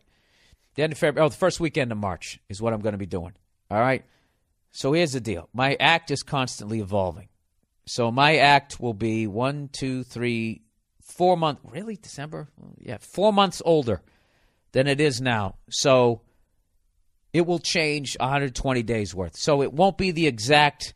The Carnegie thing and my special will not be the exact same, but so much of it will be the same that I'm going to figure out, obviously I'm putting the DVD out. I have to figure out how I'm going to put out the Carnegie thing and how I'm going to do it so it's a way where I don't feel like I'm fucking you guys over, where I'm putting out two pieces of product with essentially the same material. I actually already know how I'm going to do it, but I'm not going to tell you guys until I fucking do it, but it's going to be cool as hell. All right, so there you go. So let's get back to the podcast after that very special moment. Come on, Carnegie Hall, I had to take a step back. And I got to tell you, it was fucking awesome to share that with Verzi and DeRosa and seeing those fucking stupid, goofy looks on their face, watching them pace and be nervous, and watching them fucking go out there, and they had all their family and friends, and it was awesome. It was awesome. All right, let's get back to the goddamn podcast. So as I mentioned, I have a brand new website, everybody. For some reason, I can't get on it right now. I don't know if they're putting the final touches on it. I don't know if it's because it moved somewhere else. I don't know if it's because, I don't know what. You know me. I'm not good with the technology. But here's the deal. It's a fucking awesome site. It's going to be very interactive. I'm going to get the new fucking iPhone when I don't have to stand in line or fucking order it. I just want to walk in and buy it like a goddamn gentleman. All right, what is this, Russia? Go fuck yourself. I walk in, it's supposed to be there. Call me. Why don't you call me when it's there? All right? The battery's crapped out on me. Sorry about that. What was I talking about? Yeah, this isn't fucking Russia. All right? This isn't some country that I've heard you have to stand in line in. I just want to walk in and get it. I'm sorry, sir, we don't have them. If you'd like to order it, we can place an order. Oh, fucking order it yourself. I don't give a shit. I actually like getting it later, because then if there's a problem, other people figure it out with their wallets, All these people. I like when people get like new technology like that, and you can tell that they're just using it in front of you just to try and show off like you actually give a shit. So anyways, my new website if you send me Twitters or Facebooks, all that shit's going to be right there on the page. Just go to BillBurr.com. I'm sure it's up by the time you listen to this. It's up there. I got some fancy new photos up there. I got a new bio. I'm going to start blogging again. All my podcasts are going to be there, so you can listen to it. It's going to be great, and this is the new me. I'm finally going to embrace this fucking technology shit, but I'm doing it my way. All right? Speaking of that, I am in Microsoft. What am I, Mac? I have a Word document right now, and I don't know what the fuck I did, but I hit something, and they got these little blue things after every line that I write. Like I got all this shit that I want to talk about, like Carnegie. I just make like a set list. Just shit. Carnegie. What do I got else up here? Rope climbing? These fucking blue things. Oh, here we go. Yeah, these fucking blue things. I don't know what it is. I write a sentence, and at the end of the sentence there's these little blue things marking something. I want them gone. I don't know how to get rid of them. How do I get rid of them? Come on, you techie son of a bitches. Help me out here. What else did I... Oh, Nene Leakes. You guys watch The Real Housewives of Atlanta, baby? Oh, shit, it's Real Housewives of Atlanta, baby. My girl watches that show, and there's a girl on there, this girl, Nene Leakes. She's fucking hilarious and could probably beat the shit out of me and two of my friends at the same time. She said some shit that just fucking made me laugh my ass off this week. She went down there, right? Because I guess now she's a reality star. And judging by the way she's talking about her finances, this girl would up before this show, if you gave her a George Foreman grill for her birthday, she would probably faint. Because she went in and bought her son a car, a used car, spent $13,000 on it, wrote a check. And then she started bragging about it on TV, talking about how she was rich. She goes, just bought my baby a $13,000 car. And she goes, cash money. And then she goes, hey, haters. And she starts blowing kisses at them, talking about how she's rich. It was fucking hilarious. I don't know a lot about rich people, but I know there's two things they don't do. Number one, they don't use the expression cash money. And number two, even if they did, they don't fucking buy $13,000 used cars. All right? Cash money is one of those things that lets people know that you have been rich for 10 minutes. What they call that new money. Not saying that I'm fucking upper crust. They'd see it through me just by the way I talk. The way I say I'm going, doing. I don't pronounce my G's. I don't know. I never took a fencing class, right? When I go to bang one of their rich daughters and go to dance with her, I don't have a handkerchief to put between my hand and her hand. I don't know how to do that, so they would see through me. But cash money, that just means you were fucking broke. Oh my God. You know what's the dumbest thing you could do with your cash money is to go out and buy a $13,000 used car with it. Cash money. Drove it off the lot. Now it's worth $9,000. Cash money. I just lost $3,000. Cash money. Hey, haters. Hey. It's one of my favorite dumb jokes of the year that I heard. Have you guys heard that one yet? What does a gay horse eat? Hey. It always makes me laugh. I don't know why. It just fucking makes me laugh. Anyways, let's get to the questions. But you got to watch that girl Nene Leakes because there's nothing funnier than watching a girl get punched in the head by another girl. Because it's brutal when a guy does it. When a girl does it, all of a sudden it's a fair fight, and you get to kind of see what in the back of your psycho head you really want to see. It's Nene Leakes is doing what as a man you would love to do to some loud mouth fucking whore who won't shut her goddamn yap. But you just got to sit there and take it because she's got a vajayjay, right? Nene Leakes is a superhero for me. I will watch that show. I will sit through the dumb fights, and I just hope with every episode. That's what I have Nia do. I just have her, I kind of listen and walk in and out of the room, and I just wait for her to slap the shit out of somebody. is my favorite. She grabs their hair, and they don't know how to fight. It's just the funniest fucking thing. She knows how to fight, though. Like I said, she could kick my ass in her big fucking ghetto heels, and there isn't a goddamn... And she would talk to me as she did it, like Ali, and there wouldn't be a fucking thing I could do about it. But that shit was hilarious. Just bought a car. Cash money. Fucking used car. Hey, haters. Nobody's hating. Nobody's hating. All right. Did I just say nobody's hating? No, I feel like a douche. All right, let's get to the fucking advice and all that bullshit this week. What do we got here? What do we got? What am I? 50 minutes into this thing. All right. Only I would follow up a heartfelt story about playing Carnegie Hall with talking about some reality show star. I'm slapping the shit out of some women's. All right, let's do some dilemmas for the week. All right? All right. These are actually getting more and more evolved. A lot of them were sexual or just disgusting. Very sophomoric. So please try to expand these things because, like I said, all of yours initially were all incestuous and I wasn't going to do those. And then it just became gross out stuff and sex shit, which is still good at this point. I have no problem, but like I want a couple ones like this one. This is a great one. Here's a dilemma. Would you rather give up football or socks?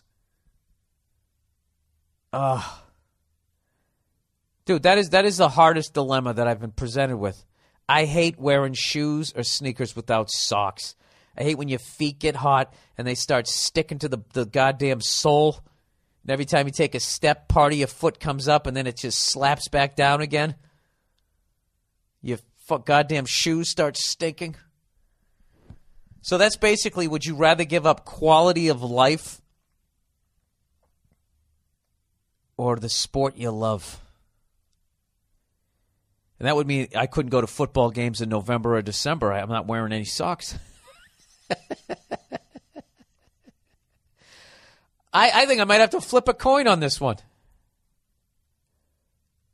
I think I'd have to give up. Would I give up football? Because I could watch all the other sports. Oh, but that's the fucking manliest of them all, other than hockey. Oh, you fucking cunt. You know what? Do I got a coin? I'm going to go to the fucking coin right now. I'm going to flip the coin. How about I flip my cell phone? Who gives a shit? I'm getting rid of this in 2 weeks. All right, screen side up, I give up socks. Back side up, I give up football. And there we go. Screen side up, I give up socks. Oh, God, that would suck. Could I at least wear leg warmers? Oh, Jesus. That's fucking brutal. A no-sock wearing football watching jackass. That's what I would be. And I'd have stinky shoes, and that would affect the level of pussy I got. Or at the very least, if I'm in a fucking relationship, it would really make her consider cheating on me. Or just breaking up with me. I don't care how much money you make. If you have stinky shoes, that's, a woman's only going to put up with that for so long.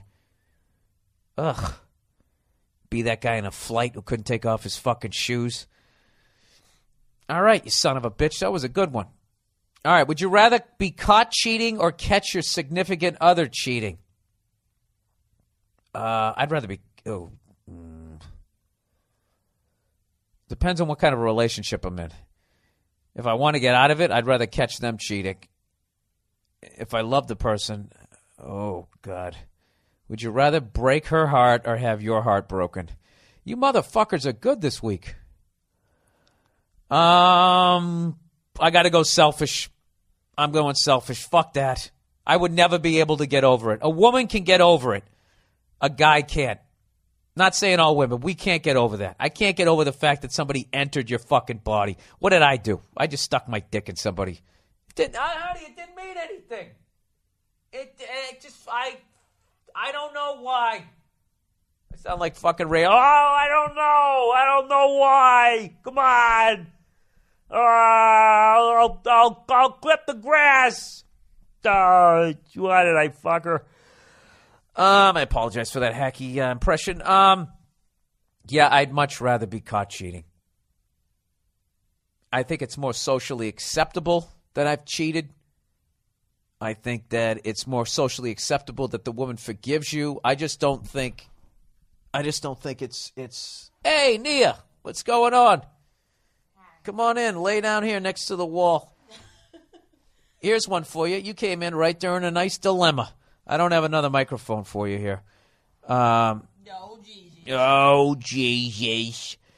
So here's a dilemma for you. Would you rather be caught cheating or catch your significant other cheating? Oh, see, that's a good one. I said I went selfish. I'd rather be caught cheating because I could never handle the fact that someone else, stuck their ding-a-ling in you. I would rather catch you cheating. You'd rather catch me cheating? Oh, you're an angel. Why? Because you don't want the guilt? Because you know what? That I'd fucking dump your ass? What? Why? Why don't I just ask why? Why would I rather? Yeah, I would rather be in that situation than be caught cheating. Because you're an angel. You don't want to be a piece of shit. Exactly. Yeah, I'm an angel. You're just a better human being than I am. I thought you were giving me the green light. I saw you waving me around third base. All right. Would you like the green light? You know what? Every couple of years. But you know what? You could be in the other room, and if it sounded like we were going too far, you could be like, hey. None of that. None of that. Okay, good to know. All right, here we go. All right. I just saw a good one. All right, here's one for you. Would you rather be fluent in all languages or master every musical instrument? Ooh. Would you rather be able to talk to the world? Yeah, I think fluent. Fluent in all languages. Yeah. Definitely. All right, I'm going selfish again. Yeah, I knew you'd want to. I'd be a master of every musical instrument, and then Prince. I would communicate through my instruments, and I would get Bangladesh pussy. If you can play the guitar, fuck that. You Bangladesh pussy. Yeah, you can get laid all over the world if you can play a guitar. And then if you're singing a language, singing in a different language, like right now, as much as you love me, if some French guy was out there with a guitar and he was going Frère Jacques, dormez-vous, you would be fucking looking out the window. I would. Hi, Jacques. And then I'd be like, bonjour. Yes, you would. Bonjour. Voulez-vous coucher avec moi ce soir? Jesus. And we just exposed ourselves for being surrounded by water. Over here in the Americas, we don't know anything. Unless you sang it, we don't know it. All right, let's do one more dilemma. All right, Bill, if your pasty ass ever got sent to prison, would you wait to get shanked or just hang yourself in your cell? You know what I love? I love that they didn't even entertain the fact that I could somehow survive in there. I think you could actually survive in there. I do. I think you have enough anger so that if someone were to fuck with you, you would, really mess them up in front of everybody, thus gaining the respect. I think you'd obviously make everyone laugh. I would be afraid of the Aryan nation wanting to recruit you. All right, hang on a second. First of all, you obviously haven't watched any of those National Geographics behind prison walls. No, but I did watch. I'll tell you this: if I went to white collar prison where you get to play ping pong with Bernie Madoff, I think I could actually survive in that one. But I'll tell you, no. Every guy, is their biggest fucking fear. Going to jail and becoming somebody's bitch. All right? That if they ever You already are somebody's if bitch. they look at you. Look at you. You think you got me fucking wrapped around your finger? See that? See what they do when you finally tell them that you love them, then they throw it in your fucking face. What do you mean finally tell me? What is wrong with you? You were so cute 5 seconds ago. Now I want to mush your face into the rug. Anyways. Oh yeah, if I was in a white collar prison, I could survive that. But okay, so the biggest fear every guy, if they ever did the Family Feud, what is the biggest fear a guy has? And the guy goes, getting raped and being somebody's prison bitch. Getting raped, being somebody's prison bitch. Dang, it'd be number one answer. Do you want to play or you want to pass? Let's play, motherfucker. And then we coming home and seeing my wife sucking my best friend's dick. Okay, good answer. Coming home, seeing your wife sucking your best friend's dick. Dang, number two.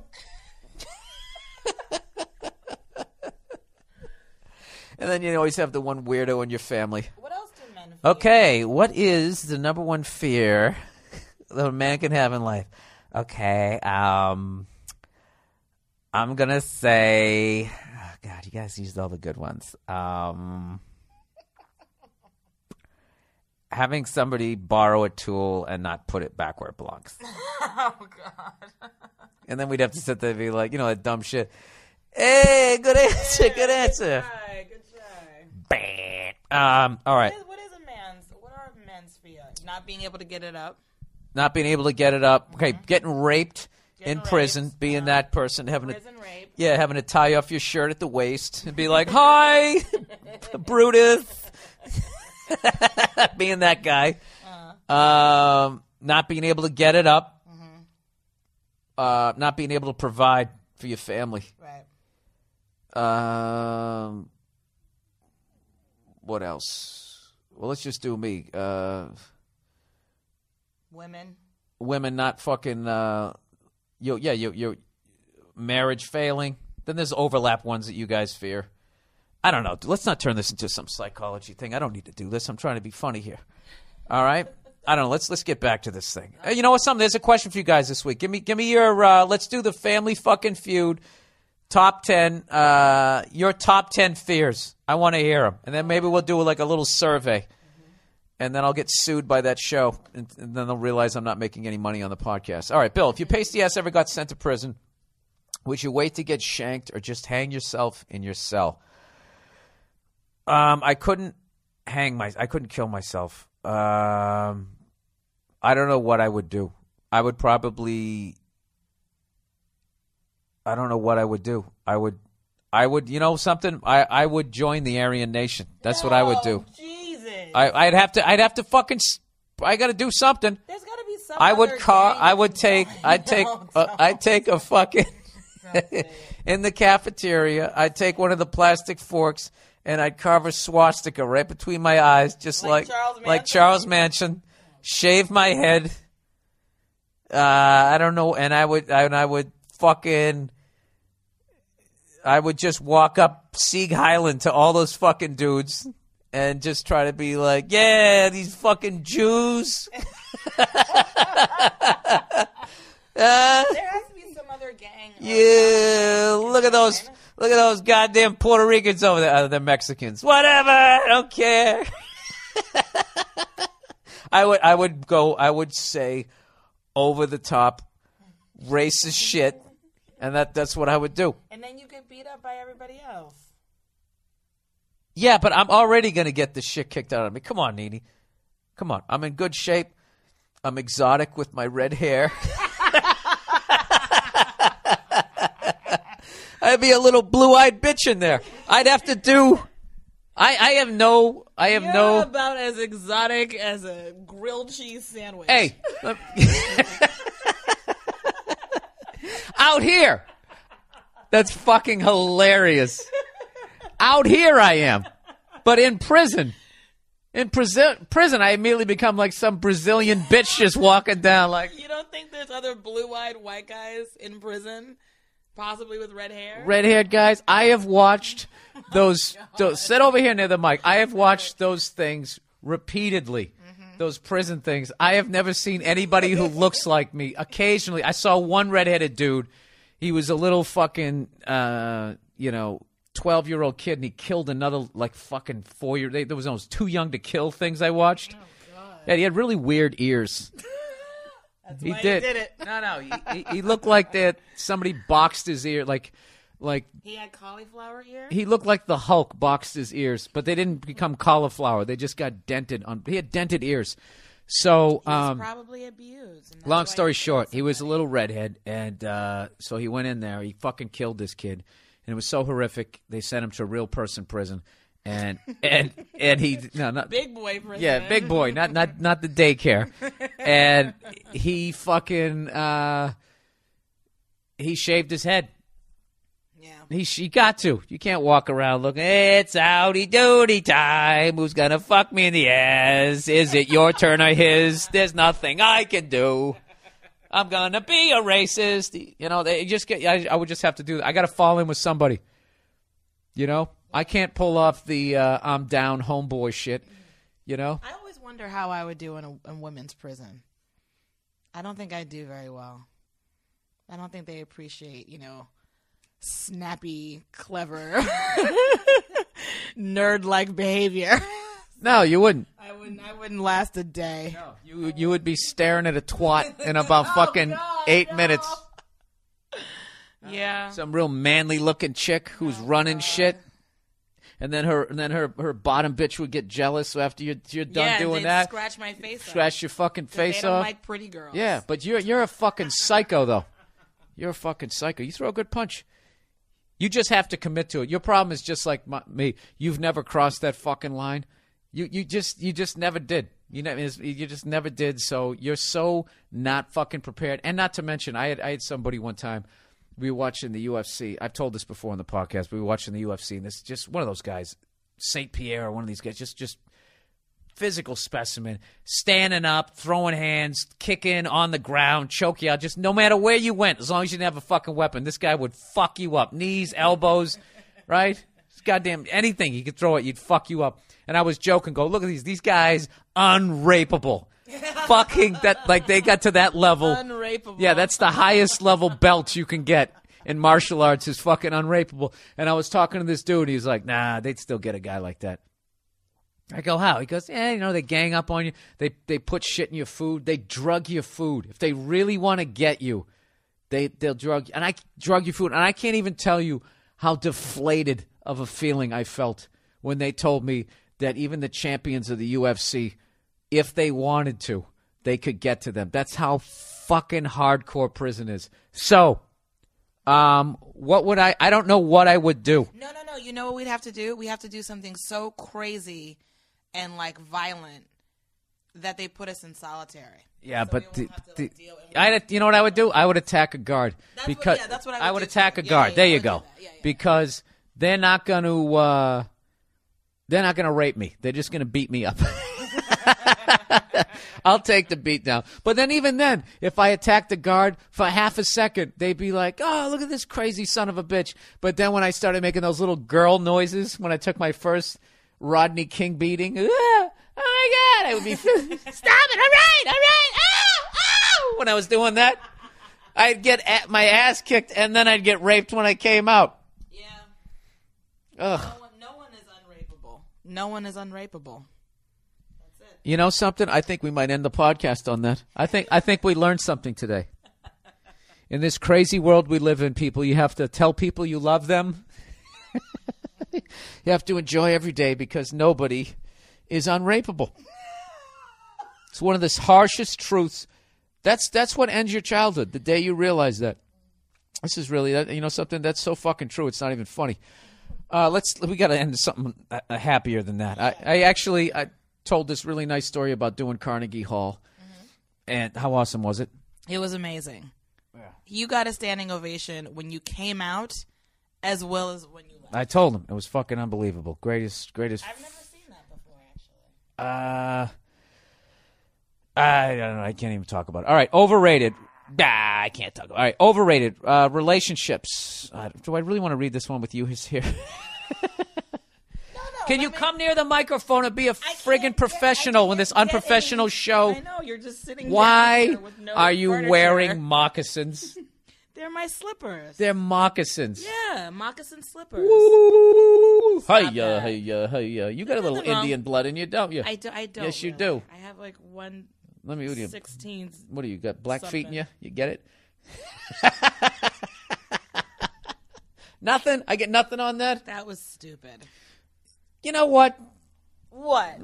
Go fuck yourself. Here we go. Relationships. So, sure, they can be good, but are they ever great? Every married guy I know reminisces about his days as a single man. Married guys warn single guys not to get into relationships. They warn guys with girlfriends to never, under any circumstances, get married. This is all true. When you're single, you can do whatever the fuck you want. Whatever you want without first... Let me get this closer. Without first filtering your decisions through the desires of a chick who probably doesn't even know what she wants most of the time and is motivated by the worldview of Sex in the City. Wow, this person sounds like a real prize. Yeah, but this is true, though. This isn't all women. A lot of women are fucking idiots, just like guys. Wouldn't you say most guys are fucking idiots? I would, actually. And aren't most people fucking idiots? Listen, we're all rapeable. But when we're talking... All I know is that no one is unrapeable. All right, let's continue. Okay. And I am as exotic as a grilled cheese sandwich. I think that might be an instant classic. There wasn't even tomato in that sandwich, was there? Even when the chicks get what they think they want, they're usually still miserable. That's how stupid most of them are. All right, now he's in my school. He's in my quad. I like this guy. You're never going to make them happy, so why even try? Not being constrained by a relationship is one of the greatest things of all time. It's a man's world. Women need men more than men need women. Most men can thrive alone. Most women can't. He's young. You can tell he's young. He hasn't, like, women are still looking at him. He's a fucking idiot is what he is. No, he isn't. He's learning. I was this guy. Then you realize at some point you're old and women don't care anymore, so you got to grab one and just hang on to him and drag him down with you. Most women can't. Ask any honest bisexual girl, and she'll tell you that she wants to end up with a man. Jesus, this guy just keeps... Every time I think he's gone as far as he's going to go, he keeps going. I love him. Enjoy being single. Unless you're a total fucking failure of a man, you'll almost always be able to get a girlfriend if you really want one. Realize, if you're past a certain age, dude, there's a certain amount of money you have to be making for that to continue to happen. And there's a fucking sadness to that life that I can't even begin to describe. Realize what a blessing your freedom is and never allow desperation to put you in chains. He's making some good points here. He definitely has some issues with women. Some issues with women? There's a lot of truth in that, Nia. Enjoy dying alone, asshole. Hey. Well? Listen, basically what you just said was that you're a dumb girl. Why? Because that's what he was attacking. What do you mean? So Is your world? Oh, we were almost out without an argument. Why am I dumb? Because he's attacking women whose worldview comes from Sex and the City. Okay. So somehow you got offended by that. First of all, he's not just attacking women whose worldview is Sex and the City. I think he is. He's attacking all women. Read what he said. Oh, I know. He was just He didn't say some women. He was just being silly. He was just being silly. No. You're right. So you're right. Fuck that shit. Fuck it. Look, Fuck you. No, his mother never hugged him. He's got issues. That's not our fault. What do you mean? Don't drag me into this. I relate to this guy. I'm saying "our" as women. I'm speaking as women. Well, why don't you just speak for yourself, you fucking delusional jackass? Who elected you? You did. I'm sitting here, aren't I? Well, I didn't say to represent all women's. I'm not representing all women's, but I think I can say with underwears some clarity that most smart women who see this would be like, "Go fuck yourself, you douche." All right. Well, can I just make a comment about the whole married versus unmarried thing? The grass is always greener on the other side. Single people who are alone look at couples, and they get a little twinge of like, oh, that's nice. I wish I had somebody to come home to at night that has my back no matter what. That's what you're missing, you short-sighted moron, is that you've got somebody who's there with you, who's going to take care of you, who's going to love you and protect you and have your back. It's not just about like being with someone just to be with someone. We got it. Listen. How do you? Why can't I respond to this person in the way that I want to? Because you're being mean. This podcast. I'm being mean. This podcast. This email is ridiculous. This guy's crying out for help. Whatever. Fine. Go on. This podcast is not about being mean and taking shots at people who can't defend themselves. I thought that's exactly what it was. Took you long enough to figure that out. All right. No, but there's a great truth in what he's saying here is that a lot of people just jump in a relationship, and it's like relationships are fucking difficult.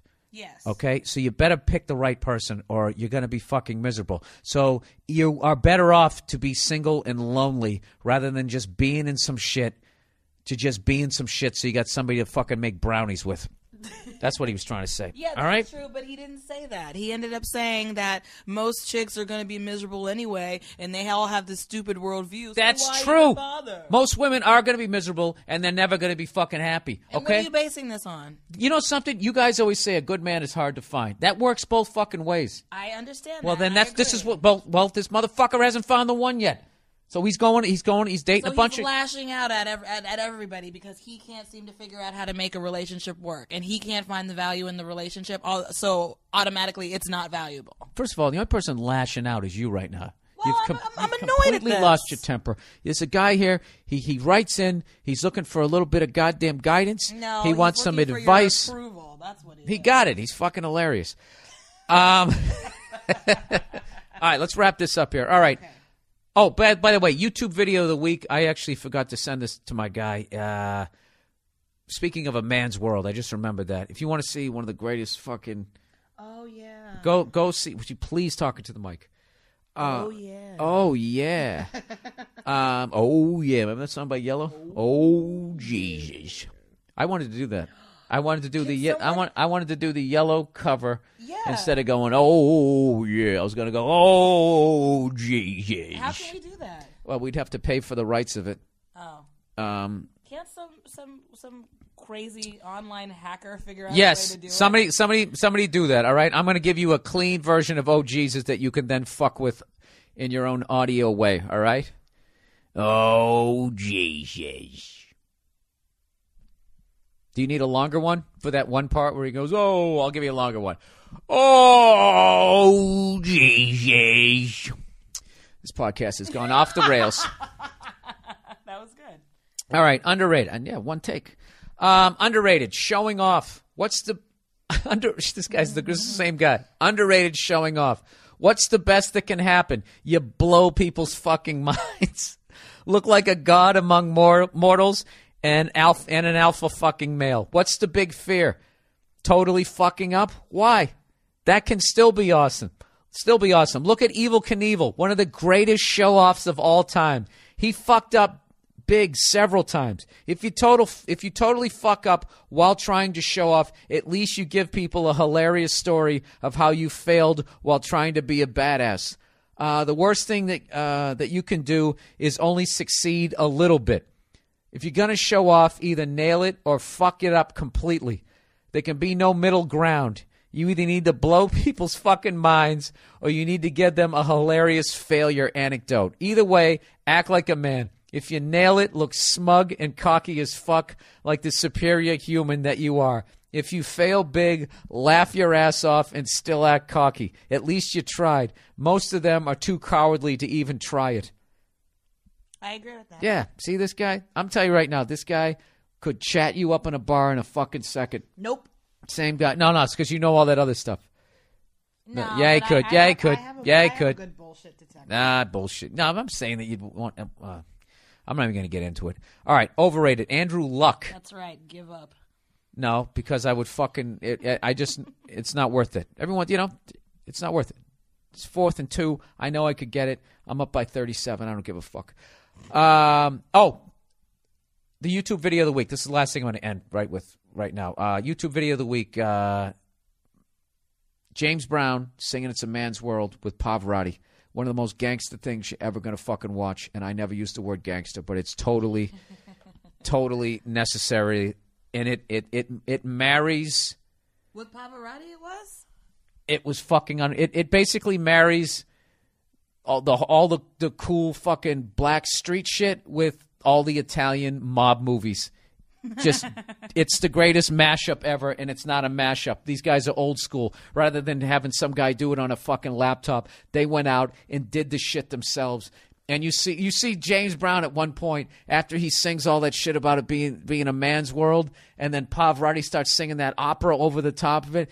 At one point, even James Brown just shakes his head like, "This is the shit. This is the shit." And if you get James Brown to do that, forget it. It's the greatest thing ever. So check that out. That's it for this week. That's the podcast. Once again, from the bottom of my heart, thank you to anybody who ever came out to my shows the entire time. My phone's ringing. The entire time that I've ever done stand-up that helped lead up to that night at Carnegie. And thank you to everybody who came out to the show and everybody who works with me and fucking fights it out with the promoters and all that type of shit. Thank you so much from the bottom of my heart. I will never forget it. Best fucking week ever. That's it. That's the podcast. Go fuck yourselves. I'll talk to you next week.